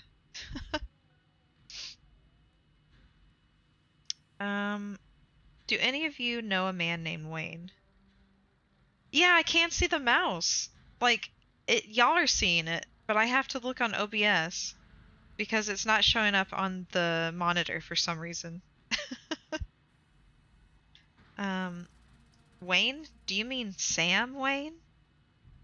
What are you asking about him for? Wait, have you seen him? I saw him just now. He muttered some creepy stuff to me and disappeared. I knew it. He probably just got back to camp after whatever he went off to do. These guys look cool. Yeah, they look pretty cool. I knew it. Oh wait. Okay, I just read that bit. Hold on a tick. Creepy isn't exactly his MO. You know that, Isaacs. How do you know it was Sam Wayne? I don't recall seeing your face around here before. The name on his jacket, just like yours. Wayne, just like yours says Smith. So do all our jackets, but if I switch with Isaacs, that don't make me Isaacs. No, it's gotta be him. There's no way he's dead. You really think he's running around town creeping on strangers and ignoring his friends and coworkers? Seems more likely to me that somebody took care of him, so to speak, and is running around in his clothes. The miners stand in silence for a moment, considering what they've just heard. That's not possible. That's ridiculous. This is messed up. But who would do something like that? I don't know. Why don't you ask his girlfriend? Oh? Yikes, do you think? No. No way. What has happened so far in this game? You're in the boonies getting spooked or what? Yeah, so basically your character came into town the day before and you're coming to your aunt's funeral and you didn't know her very well and you don't know like any of the family that's from here because your mom left when you were little and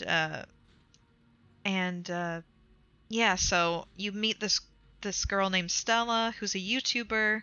She does YouTube videos on cryptids, and the night before you went out hunting for some cryptids with her, and you ran into some actual little monsters, and then today you went to the library to try to read up on them, and now you're asking the miners to see if there's anything they might have seen, and you're just trying to get to the bottom of what these little creatures are. But it's really fun, and you get to choose two traits, like personality type traits, at the very beginning. Um, and for this playthrough, I chose powerful build and keen eye. But they've got like talking to animals, they've got hot, like attractive, and they've got mystical, and like Book Smart and like a couple others, I think. But yeah, it's got really nice art. The sound design is great. And the first chapter is free to play on Steam. All right. Yikes, do you think? No. No way.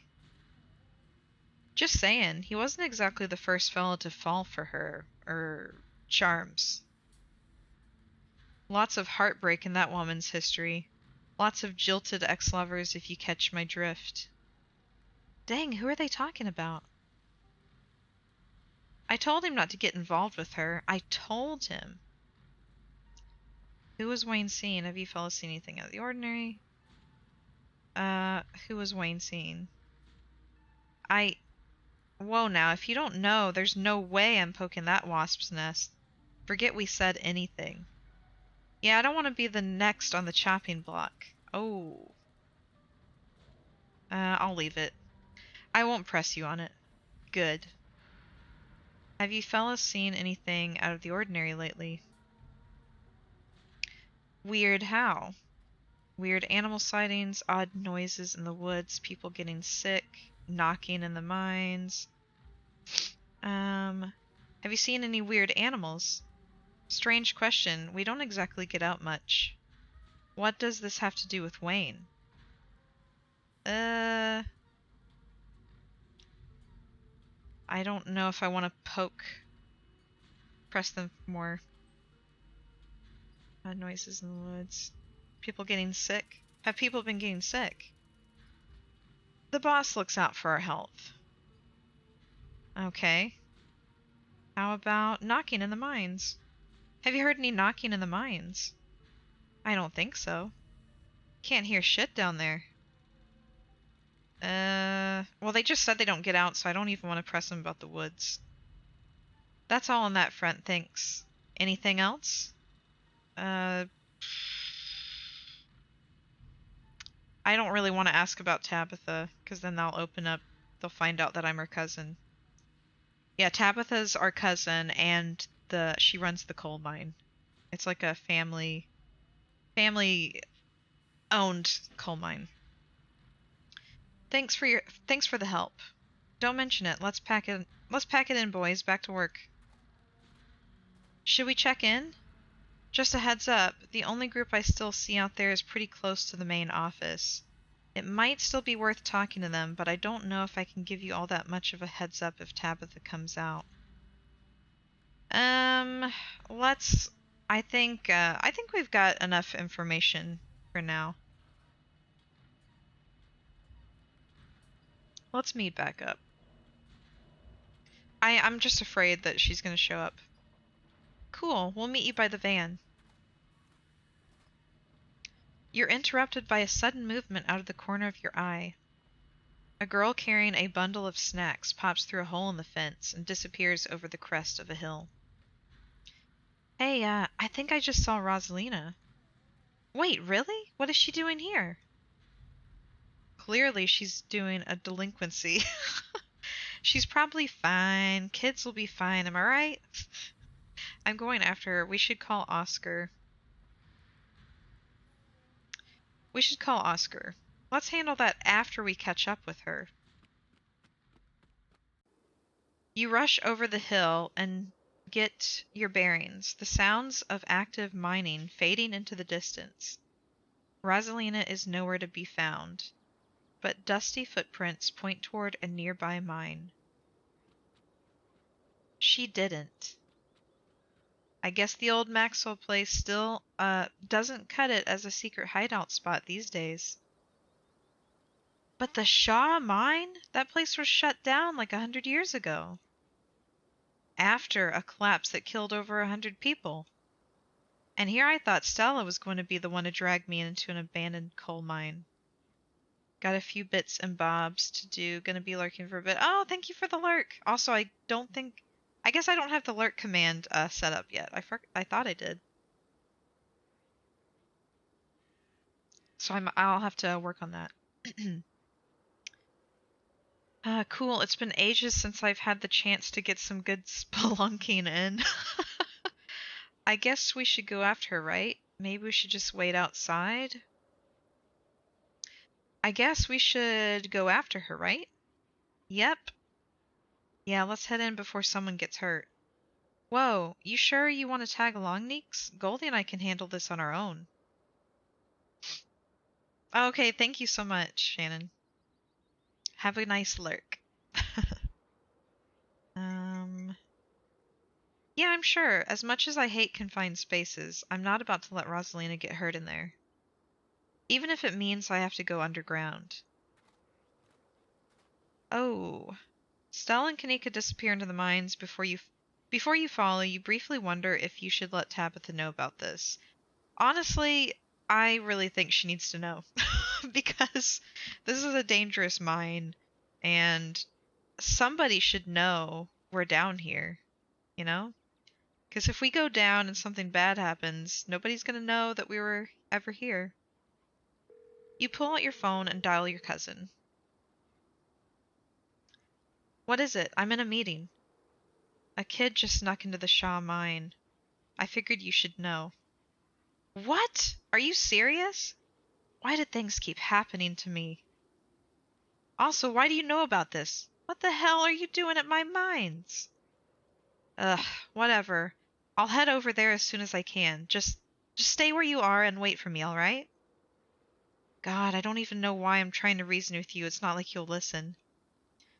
I called you as a courtesy, but I'm not going to wait around for you. Oh, I will happily wait. I do not want to go in there. No need to get snarky. I'll wait. Good. Tabitha hangs up on you. Wait for Tabitha.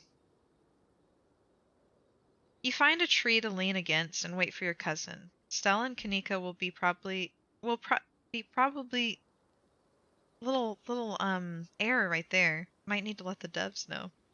Stella and Kanika will probably be fine without you. You stand outside the mines, anxiously eyeing the tree line, hoping not to glimpse any inhuman movements. Wait a minute, there's something up in the... Do y'all see that? Up in the tree here? There's something up there. It's one of the little ditchlings. It's totally up in the trees and okay. Huh. You actually waited for me. I don't know what to say.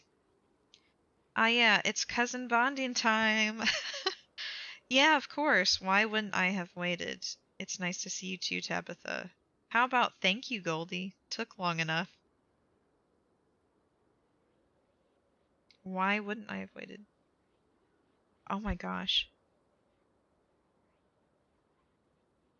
I have the sound down too much, I think, but you can hear the little ditchling whispering. I don't want this to be too loud, but you can hear the little ditchling, like, whispering in the trees. It's really creepy.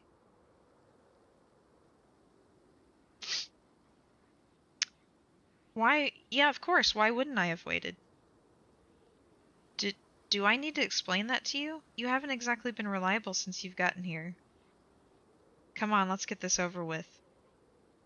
I don't like the thought of you walking around an abandoned coal mine, but I'd rather not leave you out here unattended. You should be safe enough with me there to guide the way. Tabitha huffs her way up to the mine entrance and disappears into the darkness. Follow her. You follow her and enter the mine. The inside of the mine is warmer than you'd expected, the air thick and wet. The ceiling hangs much lower than you are tall, forcing you and Tabitha to hunch over, your legs bent in a painful squat as you begin to navigate its maze of corridors. Do you know why the entrance to this place was boarded up? Because there was a collapse 100 years ago that killed a bunch of people? Because it ran out of coal? Because deep down, you like being a curmudgeon? No, why? Because there was a collapse 100 years ago that killed a bunch of people? 168 people. A man named Charles Shaw decided it was okay to use faulty wood for support struts, and the entire mine came down. It almost ruined our family. A lucky few, a lucky few died instantaneously, but for most of the souls who perished here, it was slow and agonizing. Trapped under rubble and left to slowly succumb to to crush injuries or dehydration. It took a week to clear out most of the rubble and recover the bodies. The few survivors who were dragged out were never the same. I can't say I blamed them. You spent a lot of time thinking about this place, haven't you?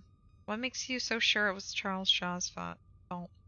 God, that's morbid. If you think about it, isn't that the price we pay for life?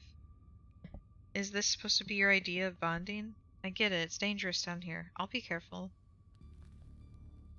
You've spent a lot of time thinking about this place, haven't you? I have. There are still bodies down here that were never recovered.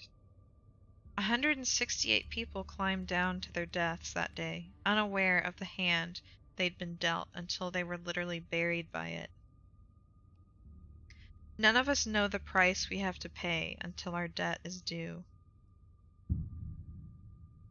Tabitha's ruminations are interrupted by a thunderous knock echoing from deeper in the mine.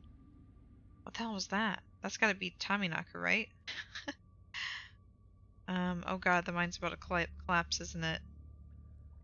What the hell was that? Probably another delinquent looking for a lifetime ban from my property. Come on, it came from this way. Tabitha hastens her pace and quickly disappears deeper into the mine. You take a deep breath and follow suit. The deeper you progress into the mine, the heavier the air becomes. Coal dust hangs in thick clouds around you, even though this place was abandoned over a century ago. Echoing through the tight corridors, you and Tabitha can pick up snippets of a tense argument. I can't believe your dad sent people to follow you. That's messed up. I think that qualifies as harassment. You're right, Becca. It is messed up. I don't need him telling me where I can be. You could at least check in so he knows you're not dead. He loves you and worries about you. He's really not asking for much. Come on, kiddos. There's some really spooky stuff going on in town right now. You shouldn't be hanging out down here. We're not kids. Yeah, we're teens. Well, you look like a bunch of kids to me. Are those canned strawberry margaritas? Where did you even get those? Oh no. I know that isn't you, Miles. It had better not be you. Yeah, whatever, it's me. What are you even doing here? Looks like we found our trespassers. I still can't believe that Stella managed to drag Kanika out here. She avoids me like the plague. What's the deal with you and Kanika? What happened between you and Stella anyways? Let's move on, they're close. What's the deal with you and Kanika? Honestly, I have no idea. I don't hold anything against her, aside from the fact that she's always hated me. She probably just got jealous that Stella and I started spending time together. But that was years ago, so who knows? I think she just hates our family. She thinks you're exploiting your workers. No offense, but you are a little rough around the edges. That doesn't mean she has to give me a hard time. Okay, but you could be nicer. You're right, she doesn't. Have you tried talking to her? No, even if I tried, it's not like she'd listen, probably. Look, I've kind of given up on other people understanding me. It doesn't matter. Let's move on. They're close. I'm gonna save right here, actually. Because, OBS crashed earlier, and I want to make sure that it's gonna be good, in case anything happens. You breathe a sigh of relief as the tight passageways give way to a small cavern. Within a group of teens engages Stella and Kanika in a heated argument. All of them are too caught up in the moment to notice you or Tabitha approach. My dad is a foreman at the continuous mining facility. And he says they only abandoned this mine because there wasn't enough coal left, so it's actually really safe, and we can hang out here whenever we want. Wait, Becca, I thought your dad was a charge hand. No, Alexis, he got promoted last month. Correction, your father was a foreman at the continuous mining facility. We'll see if he even has a job in the morning. Uh-oh. What? Oh, shit. Oh, hey, Tabby. Hey, Goldie. We thought we'd lost you there. Did you run off to snitch on Tabitha? Kanika sighs. It's probably for the best. These kids are refusing to listen to us. Hey, don't talk about us like we aren't here. Yeah, we can hear you. Alexis, don't butt in. I'm trying to make a point. Do none of you understand what a boarded up mine entrance is supposed to mean? It means it's closed, condemned, not fit for human use. Ah, come on, this place is way sturdy. Check it out. Oh no. The teen with the beanie jumps up and slaps a strut on the ceiling. Teenagers. Oh, was that the knocking we were hearing earlier? Oh my god, Zane, cut it out. You're embarrassing us. I'm sorry for Zane's behavior. I don't think he realizes how extremely 8th grade it is to jump up and hit things. No offense, Rosalina. None taken. The other 8th graders are totally immature. Not like you, Rosalina. You're chill. And smart, too. Enough! The damage is already done. Now leave. I'm tired of people in this town dragging my cousin headlong into danger.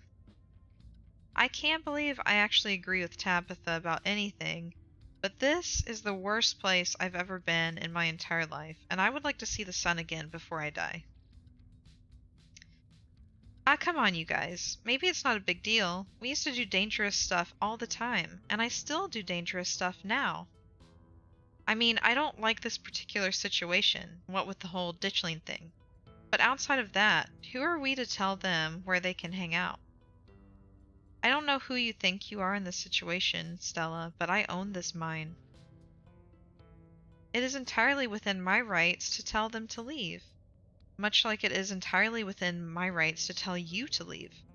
Was your lifetime ban from my mines not a clear enough message for you? Hell yeah, Tabitha, tear that sad 20-something to shreds. Hey, I'm defending you, and I'm not sad. Where did you get that idea? Running a clickbaity YouTube channel where you run around in the woods chasing nothing is extremely sad. She's so sad, so what? Give it a few years and you'll be sad too. The passage of time is inescapable. Give him the hard truths, Tabitha. Look, we just wanted to give Rosalina a good time. Her home life sucks right now. Yeah, tell him about where you have to sleep, Rosalina. We've been living in the library for the past couple of weeks. Dad says we can't stay at our house. They've got a hot plate and a couple of cots in one of the back rooms. It's actually a pretty sick setup. No, it isn't, Zane. Rosalina deserves better. Excuse me. I don't care about your home life. If you're going to do your underage drinking, go do it in the woods. Just get off of my property. Tabitha. Look, Rosalina, I'm sure Oscar has a good reason for all that. He's a good guy and he cares about you. He thinks our house is haunted. Oh. Wait, what? And I should care because it's such a bullshit excuse. I bet he couldn't afford it anymore and is lying to you to save face. What a coward. Becca, I don't think you can, say that about other people's families. Isn't that like bullying or something? Yes. Shut up, Zane. Back up. Back up. He said it's haunted? I can't believe you didn't mention it to me. I could investigate. There's no ghost, Stella. It would be cool if there was, but Becca's right. I just wish he would be honest with me and tell me what's really going on. It's like he doesn't think I can handle it. I'm still a little kid. You're all children, and none of you realize how good you have it. Back in the day, each and every one of you would be pulling 12-hour shifts in this exact mine. If it weren't for child labor laws, the 5 of you might have some actual character. Wow. Exactly. Rosalina's not that mature anyways. She still sleeps with stuffed animals. Man, Becca!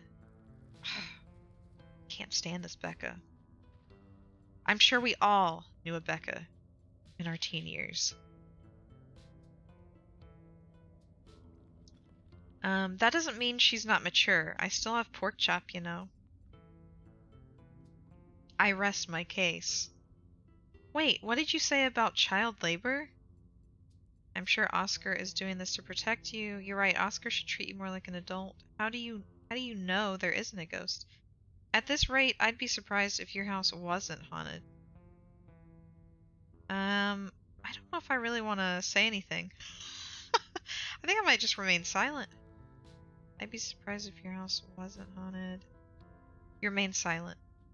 Yo, if Rosalina's house is haunted, we should break in and, like, ghost bust it or something. Oh my god, Zane, you can't ghost bust if there's no ghost. Also, Rosalina lives there. She can't break into her own house. There's no ghost that you know of. I bet we could figure out how to bust it if it's actually real. And if it isn't real, well, problem solved. You know, Rosalina, you could always stay over at my house until Stella ghost busts your place. We have a finished basement with a pull-out couch. Why are we talking about this like it's a thing? It's not a thing. There's no ghost. I don't care, and I can't believe I've wasted this much time trying to argue with children. I'm washing my hands of this and calling the cops. Feel free to leave before they show up. You hear that, Miles? We're leaving. I suggest the rest of you kids leave this empty mine before someone gets black lung, or gets crushed by rocks, or meets any one of many terrible fates people tend to meet in abandoned mines. Kanika is interrupted by a pair of thunderous knocks. Might have to turn the sound down here. That wasn't me, I swear. Then what was it? Come on, Stella. Come on, Stella, didn't you have a whole list of perfectly natural explanations for scary mine noises? It's Tommyknockers for sure. I know this isn't why we came down here, but we've got to check it out. Stella? I know, but weird stuff's been happening around here the past few days. What if this is our chance to get an actual solid lead? The stakes couldn't be higher. Do you have no sense of self-preservation? I want you out of here, Stella. Ah, come on, Tabby, you can come along too. If you guys are going after something spooky, count me in. Nobody is going deeper into the mine. Nobody is staying in the mine. You're all leaving. Please listen to Tabitha before my heart gives out. It'll be fun, Neeks. It will not. You hear something over the sound of Stella pleading with Kanika and Tabitha, something like the shuffling of feet on stone and the whispering of mischievous teens.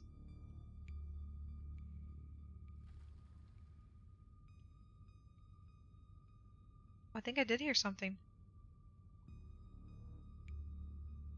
You turn to see Becca and Alexis gone, and Rosalina anxiously hovering in front of a small tunnel in the cavern wall. She freezes as you notice her.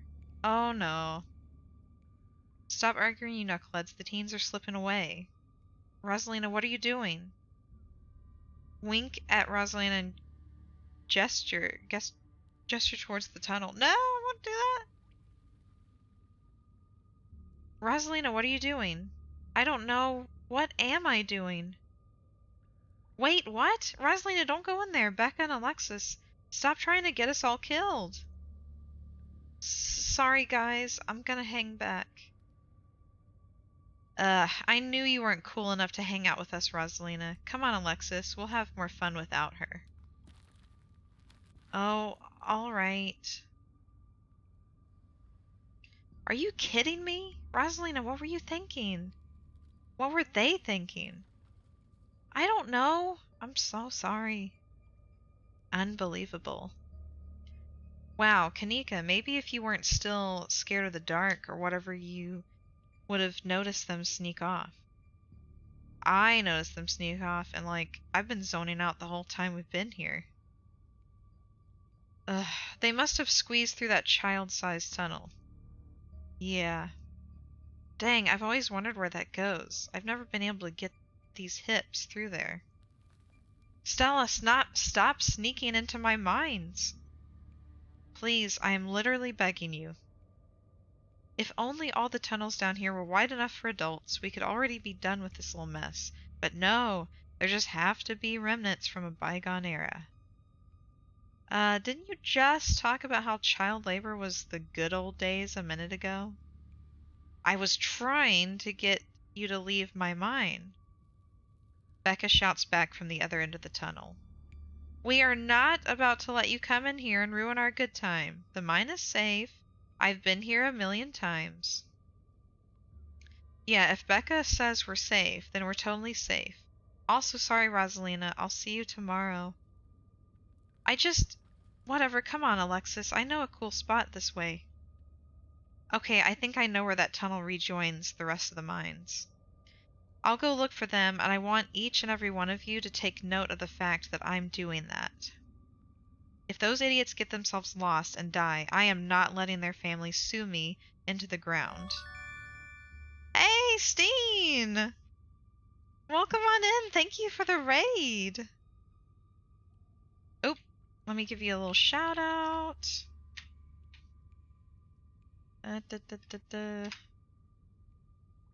Oh, you're playing some Dead by Daylight. How was your stream and how are the games? Hey, Jerb person, welcome on in. How's everybody's Friday going? We're in a oh, thank you for the follows, Kairu and Donphin. Thank you for the follows. We're in the middle of a spooky story, visual novel here, and we've been looking in this mine, exploring it, trying to find some monsters, and we found some teenagers instead, and this is an abandoned mine, and a couple of the teenagers just went further in, and yeah, we're kind of worried about them since it was abandoned. It could collapse and whatnot. The games were okay, not too bad. Didn't escape too many, but it was fun. I know how that is. I mean, that was pretty much me every time I played Dead by Daylight. Which is why I didn't play it long.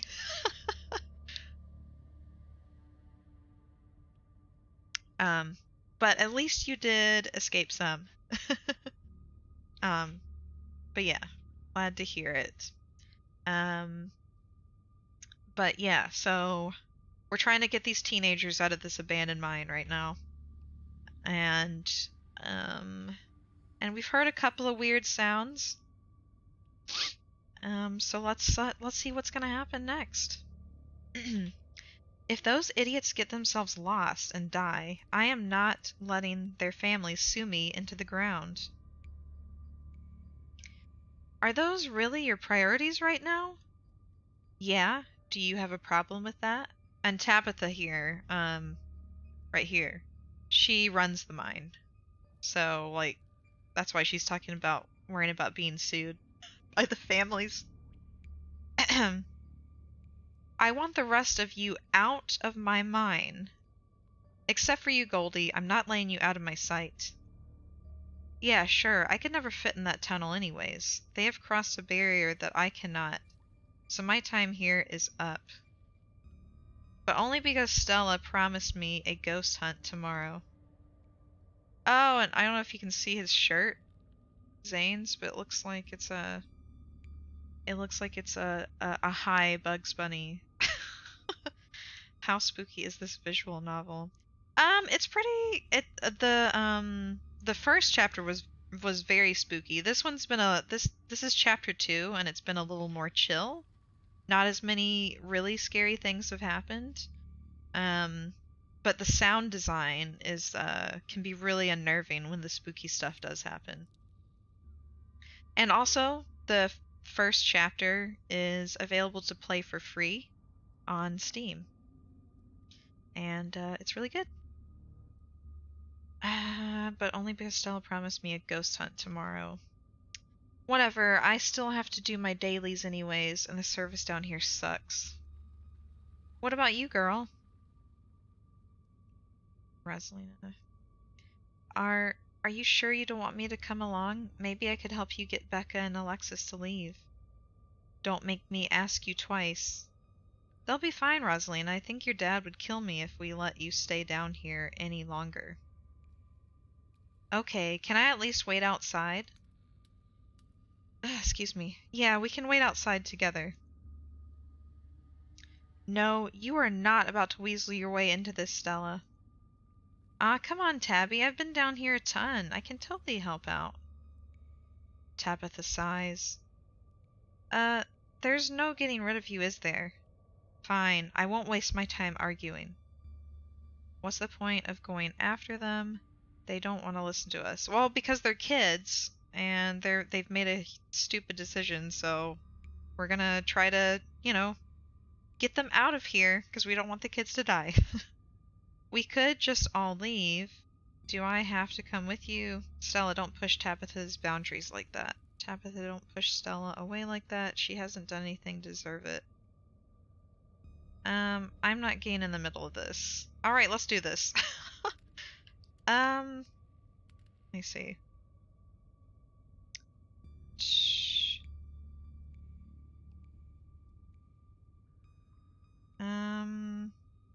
Stella, don't push Tabitha's boundaries like that. I don't need you to fight my battles for me, Goldie. It's fine. Stella can tag along. Do I have to come with you? Alright, let's do this. Sure. Let's not linger any longer than we have to, shall we? Gonna be lurking while I figure out what we're gonna order to eat. Oh! Well, thank you for the lurk, and thank you for the raid. Really appreciate it.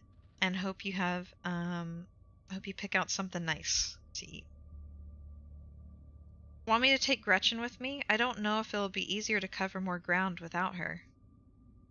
Yeah, that's probably for the best. I don't want a repeat of last night, and who knows if we'll have to do any climbing.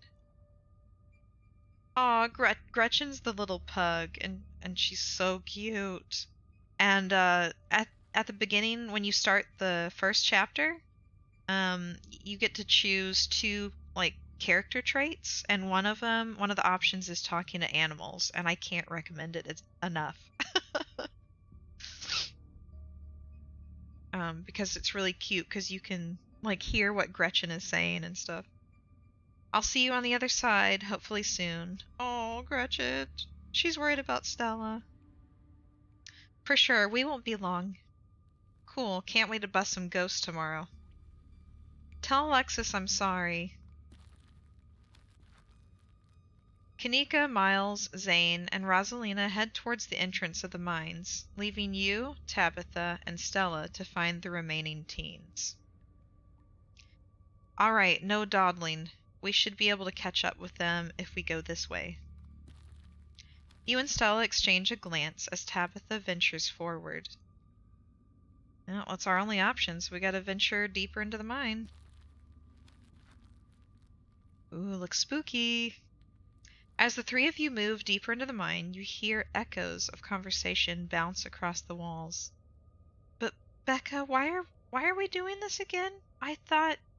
You thought Tabitha was really cool. Why are you trying to get her all mad? We're doing this because Tabitha's really cool. She doesn't let anyone boss her around, so we can't just let her boss us around. Ah, you hear that, Tabby? Someone thinks you're cool. I can't believe she used to I can't believe she used to hang out with a nobody like Stella. Aw, Becca is like the worst out of this teen group. Hey, I don't know. I think Stella's kind of cool. I like that River Runner video. Oh, and Stella is a YouTuber. I don't know if I mentioned that. She does YouTube videos about cryptids, which is how we kind of got into this mess because the night before we went on one of her excursions helping her with her YouTube videos, and we ran into the little monsters in the woods, and it was pretty spooky. Oh, come on. She doesn't even have a sponsor. What kind of YouTuber doesn't have a sponsor? I mean, not yet, but I'm in the talks with Meat Rice. And I make plenty from ads and donations. How does it feel to have a teen girl think you're cool, Tabitha? Dang, Stella, Meat Rice? That's a big deal. Oh man, I wish they were gossiping about me. I'm just glad they're not gossiping about me. Dang, Stella, Meat Rice, that's a big deal. They're on like every big podcast. Thank you, thank you. It feels like a really big step for the channel.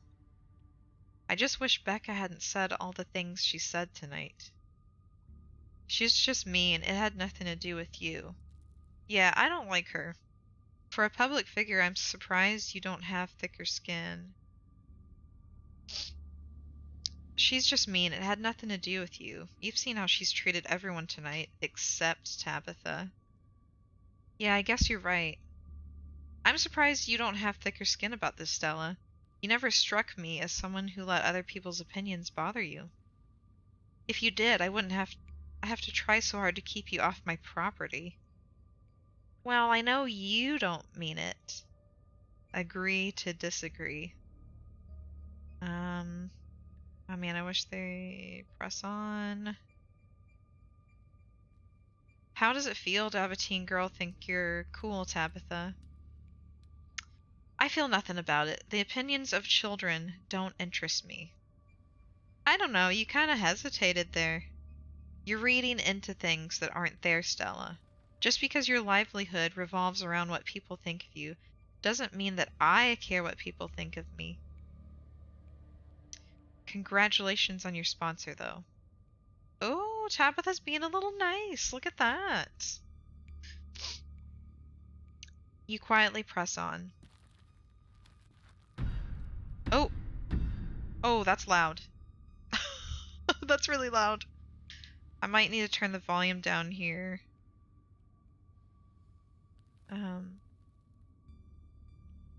Because I think these are going to get too loud. Okay. Another knock closer interrupts your thoughts, followed by another, followed by another. Is it just me, or is that knocking coming from the same direction as those kids? It's not just you. I really don't like that knocking. Calm down, Alexis. It's just mind sounds. Did you see that? No, it was just a shadow. There's no reason to get freaked out. Oh no, a shadow. Here we go. Becca, I swear, I saw something. Shut up! There's nothing down here. Stop trying to scare me. Are we sure the tunnel they went through is going to meet back up with us? What did they see? What if they're the ones doing the knocking? What if this is all just a terrible prank? These poor kids, I knew coming down here was a bad idea. I can't believe they're making us do this. They'd better get grounded when this is all said and done. Are we sure the tunnel they went through is going to meet back up with us? Yes, I'm familiar with all the old maps of this place. There should be a central chamber not too far from here, where everything joins back up.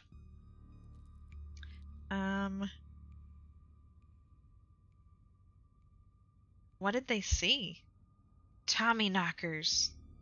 It's not Tommy knockers. They're probably just jumping at their own shadows. You said it yourself, Stella. As soon as they got deeper into the mine, their bravado in the face of authority would vanish into a puff of smoke.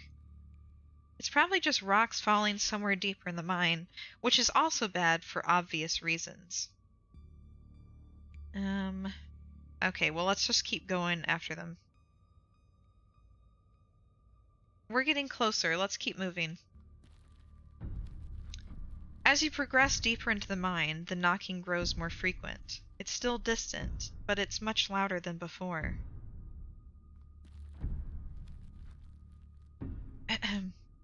The tunnel ends abruptly in front of you. A century-old ladder is the only way forward. Oh, great. Here we go. A nice rickety old wooden ladder. In the darkness beyond, you can still hear the youths. The youths. Their panicked arguing echoing down the pitch-black corridors. Becca, we need to leave. This isn't fun anymore. This is plenty fun. I bet you're only saying that because you want to hang out with that dorky crush of yours. She's just an 8th grader. Becca, this isn't about Rosalina. I know you can hear that knocking. And here we are. The tunnel they crawled through. And here we are. The tunnel they crawled through passes through the chamber below, and it sounds like they're still down there. I've never been this far, and congratulations, Stella. You got what you wanted. Tabitha crawls up to the ladder and disappears over its edge. All right, let's do this. Stella hoists herself over the edge and begins the climb down. Well, that's all we can do is follow down into the pit. You walk to the ladder and climb down.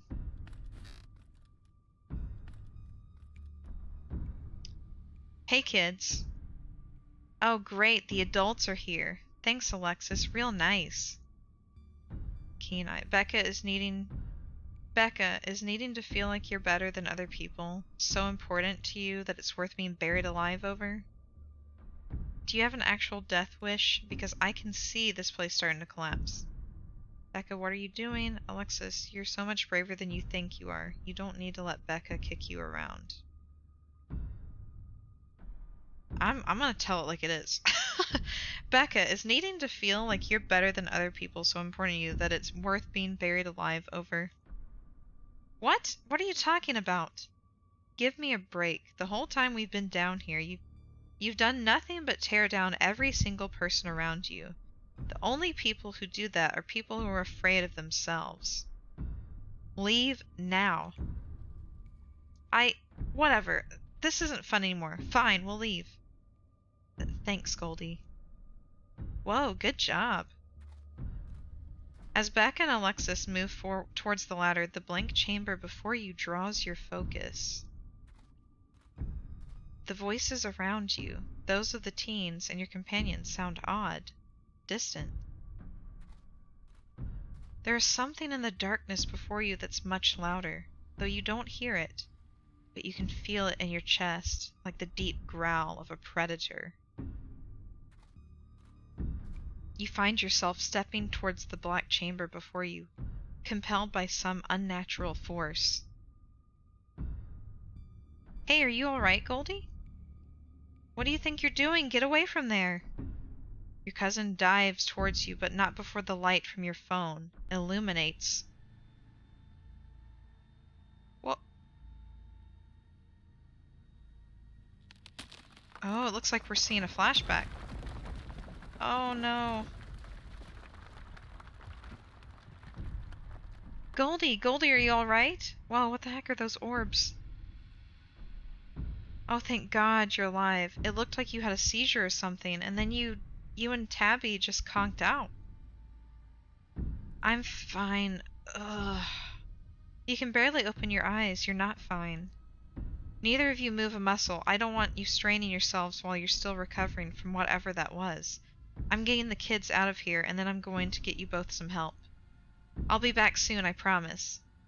Don't die on me, alright? You fade back out of consciousness as your companion clambers out of the pit, intent on your rescue. Oh, that's loud. You raise up on your elbows, head still swimming from the visions, your surroundings coming back into focus. Your head throbs as the knocking continues, now magnitudes more intense than ever. You can't help but notice the timber struts around you trembling as if they were being struck by invisible blows with each knock. They're all that stand between you and the many tons of rock over your head, and they suddenly seem terribly fragile. What are those little orbs? Like yellow and... God, that knocking is not helping with my headache. What the hell just happened? Am I the only one who saw ghosts just now? I mean, maybe they were ghosts? Knocking's getting closer. At least the kids are safe. I had some sort of vision. Did you see it too? I remember you diving towards me. Did you know something might happen? Oh, that's a good point. I remember you diving towards me. Did you know something might happen? I've seen horror movies. You looked like you were about to wander off and get yourself killed. I didn't want to let you out of my sight, not down here. The entire cavern shakes with the sound of rockfall. I don't know what the hell is up with this knocking, but that is the sound of a mine collapse. Quick, up that ladder. Climb like hell.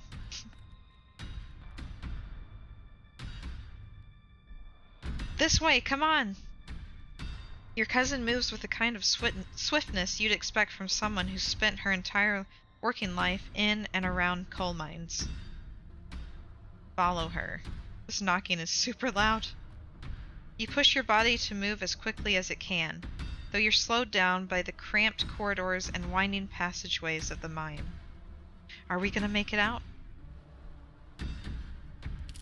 Then comes the sound of splintering wood. You pick up the pace. The entrance is so close. Push through. And there it is. Freedom. Uh-oh. Oh! You and Tabitha manage to squeeze through the entrance just as the walls of the mine come crashing down. Holy shit, you're okay. Thank God. And everyone's accounted for. That was a surprisingly close call. We could have all died in there. What did you weirdos do? Everything was fine until you adults showed up. Becca, shut up. Yeah, Alexis, tell her. What did you just say to me? I said you should shut up. I'm sick of your two-faced bullshit. They didn't almost get us killed down there. You did. And now you're trying to pass it off on whoever else you can. It's just the cherry on top of this whole shit show of a friendship. I'm really not in a good headspace for this conversation. I could have died in there. Why are you doing this to me? No, enough. No playing the victim this time. Being friends with Rosalina has made me realize how horrible you are to me. Friends aren't supposed to be mean to each other. Friends shouldn't be scared of each other. I never wanted to go into that stupid mine. It was your idea, and we could have died. If these grown-ups hadn't showed up, we could have been buried alive in that stupid little tunnel, drinking stupid strawberry margaritas in a can. Screw all of you. Should we go after her? No, let her have a little tantrum. Did that feel good, Alexis? Finally telling her off? Yeah, I guess. Ugh, she's gonna be so mad at me. She probably won't talk to me for a week, maybe a month, maybe the rest of my life. It's okay, Alexis. We don't need her. What do we do now? Now I drive you two home. I've already texted your parents, and I'm sure they're worried sick about you. Rosalina and Alexis duck off to the side as an exhausted Tabitha approaches your group. I'm going to get my car, and then we're going home. Tabby? Tabitha leaves towards the active mine without another word, and you're afforded a quiet moment to catch up with Stella and Kanika. We sure dodged a bullet tonight, didn't we? I can't believe you left me down there. Ditchlings, your vision. I should mention the vision. The entries, the entities in the mines, what happens now? There was a stone carving on the wall of that pit. It gave me some sort of vision. I saw what happened to this place. I think I hallucinated down there. As soon as I saw that carving, I saw weird flashes. And when I came to, I could have sworn I saw shadows in the corner of the chamber. What if it was some sort of vision?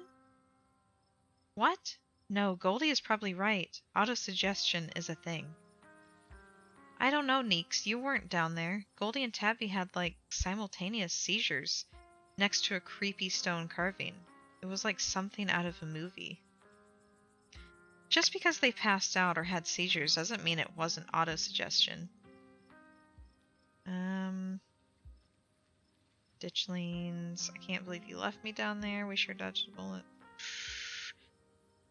They're like shadows of dead miners. I'm pretty sure Tabitha and I saw some ghosts down there. Did you not see them? Everything that happened down there centered around the main chamber where I saw the carving. I'm pretty sure Tabitha and I saw some ghosts down there. Did you not see them? They were right behind Stella just before you all left. Whoa, I didn't see anything other than you and that carving. That's super weird.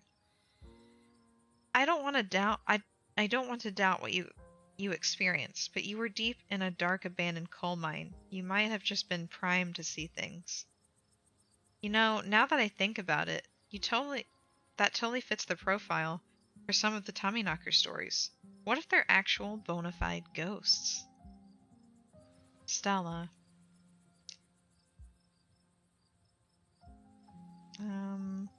Everything that happened down there centered around that main chamber where I saw that carving. Stella showed me a photo. Weird stuff. Yeah, really weird. Are you sure those were Tommyknockers? Depends on what you mean by sure. Is anyone really sure of anything? They fit the description pretty well, and I don't know what else they'd be. I have no idea what happened in there. I need to do some reading on mine collapses, I guess.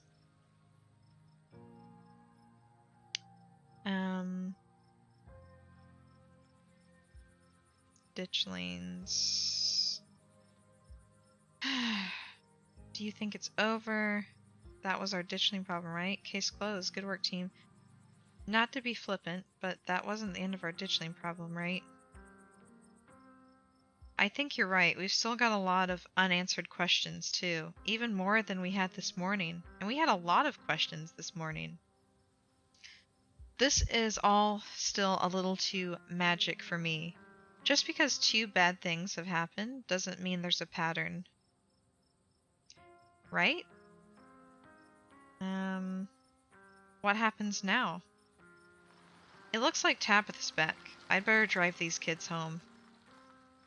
Come on, let's get back to the estate. It's been a long day, and I need it to be over. I'll see you tomorrow, okay, Goldie? Excuse me. Just stop trying to get my cousin killed, Stella. Come on, let's go. Tabitha starts walking to her car, pulling you by your arm. See you tomorrow, guys. I'll text you when we're back. I can walk to the car on my own. Are you kidnapping me? Silently fall. I'll text you when we're back. Tabitha doesn't say a word as the car cuts along the darkened road. This profile of Tabitha really reminds me of this one actress. I can't remember her name, and I don't honestly know if I've seen her or anything, but she really reminds me of a particular actress. You try to keep an eye on the surrounding wilderness as she drives, wary of what may lurk behind the tree line. How are you holding up? I'm doing terribly, by the way, in case you wanted to know. Why did you treat Stella like that? Didn't you two used to be friends? At least everyone's okay. I don't appreciate being dragged off like that. How are you holding up? I've been better. She is one for conversation, isn't she? Sorry about today. It's fine. At least everyone's okay. There are a lot of parents who should have kept tighter reins on their kids. I never got into any trouble like this when I was a teen, and I have Pearl Ann to thank for it. Hated it at the time, but that strictness paid off. Ugh, what am I telling you this for? Whoa, are we bonding? You can tell me stuff. I'd like to know more about you. And about Pearl Ann, for that matter. Maybe later this week. I don't have the energy to get into it right now, but I think I'd like that. You're right, there are a lot of adults who should have done a better job tonight.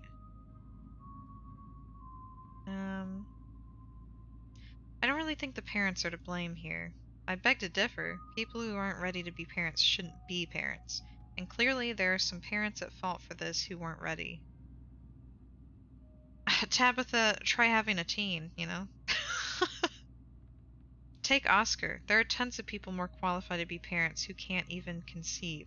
And here he is, having a kid at 19, and clearly letting her do just whatever the hell she wants. It's not fair. Do you want kids? That is entirely out of line. What is wrong with you? Oscar's house is haunted, Tabitha. I don't think it's fair to pass judgment. Yeah, you're right, isn't fair. Do you want kids? It seems like that struck a nerve. Lots of people want kids. Why do you treat Stella like that? Didn't you two used to be friends? It was a different time in my life. I just wish she'd get that. I just I just wish she'd get that we're not in high school anymore. I'm a different person than whoever she thinks she knows. Alright, I'm gonna write in silence. I've talked enough. Your eyes wander back to the tree line as, oh no, as you and Tabitha slink back into silence. Oh, I thought we were gonna see something in the trees. You once again cross the threshold into the estate, the musty stench of the decaying mansion greeting you with its undertones of mildew and wood rot. Well, this day was a lot more stressful than it needed to be, but at least nobody got hurt. I'm going to bed. I suggest you do the same. Thanks for calling me about those kids, by the way. It was unexpected. And for waiting for me, I appreciated it. I'll see you in the morning. Tabitha turns and makes her way up the stairs. Alright, let's turn in. You head up to your room and turn in. You collapse in Tabitha's dusty ghost bed, your head empty of thoughts. After your time in the Shaw mine, you barely even notice the dust. Your phone buzzes on the table. Y'all, these are those things, right? Kanika sends a picture of a pair of ditchlings by the side of the road. Ooh, spooky. I saw them again, too. Another picture, this time of them staring from a tree. WTF! These things are definitely not hairless monkeys. Or raccoons or whatever. I don't know what the hell they are. I guess there's more to them being here than the mine collapse. No way I'm sleeping tonight. You think about looking out the guest room window, but at this point you're too exhausted to leave your bed. The adrenaline from this evening is finally wearing off, replaced by a creeping exhaustion that threatens to overwhelm you. Your limbs feel heavy, your eyelids slipping down over your eyes, even as you stare down at the ominous pictures on your phone. If it weren't for the pit of dread balling in your stomach, you would almost feel comfortable as you settle in between the covers, your tired bones sinking into the decrepit mattress. When you close your eyes, you see the shadowy figures that gathered behind Stella. In the mines, your thoughts are drawn to the carving on the wall and to the visions it imparted upon you. Are those eyes? Like a little cyclops. Your eyes shoot back open, your heart pounding as the door to your room swings open. Oh, it's just the cat. Just the cat. It's always just the cat. It's nice to see another living being, even one as unfriendly as Tabitha's cat. The comfort of her presence sets your mind at ease, and you finally slip into a deep sleep.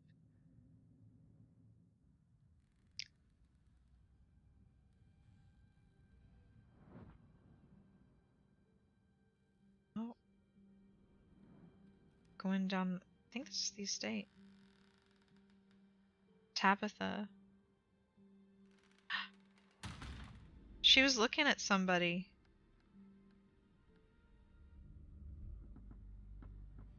And somebody shut the door. Oh, basement.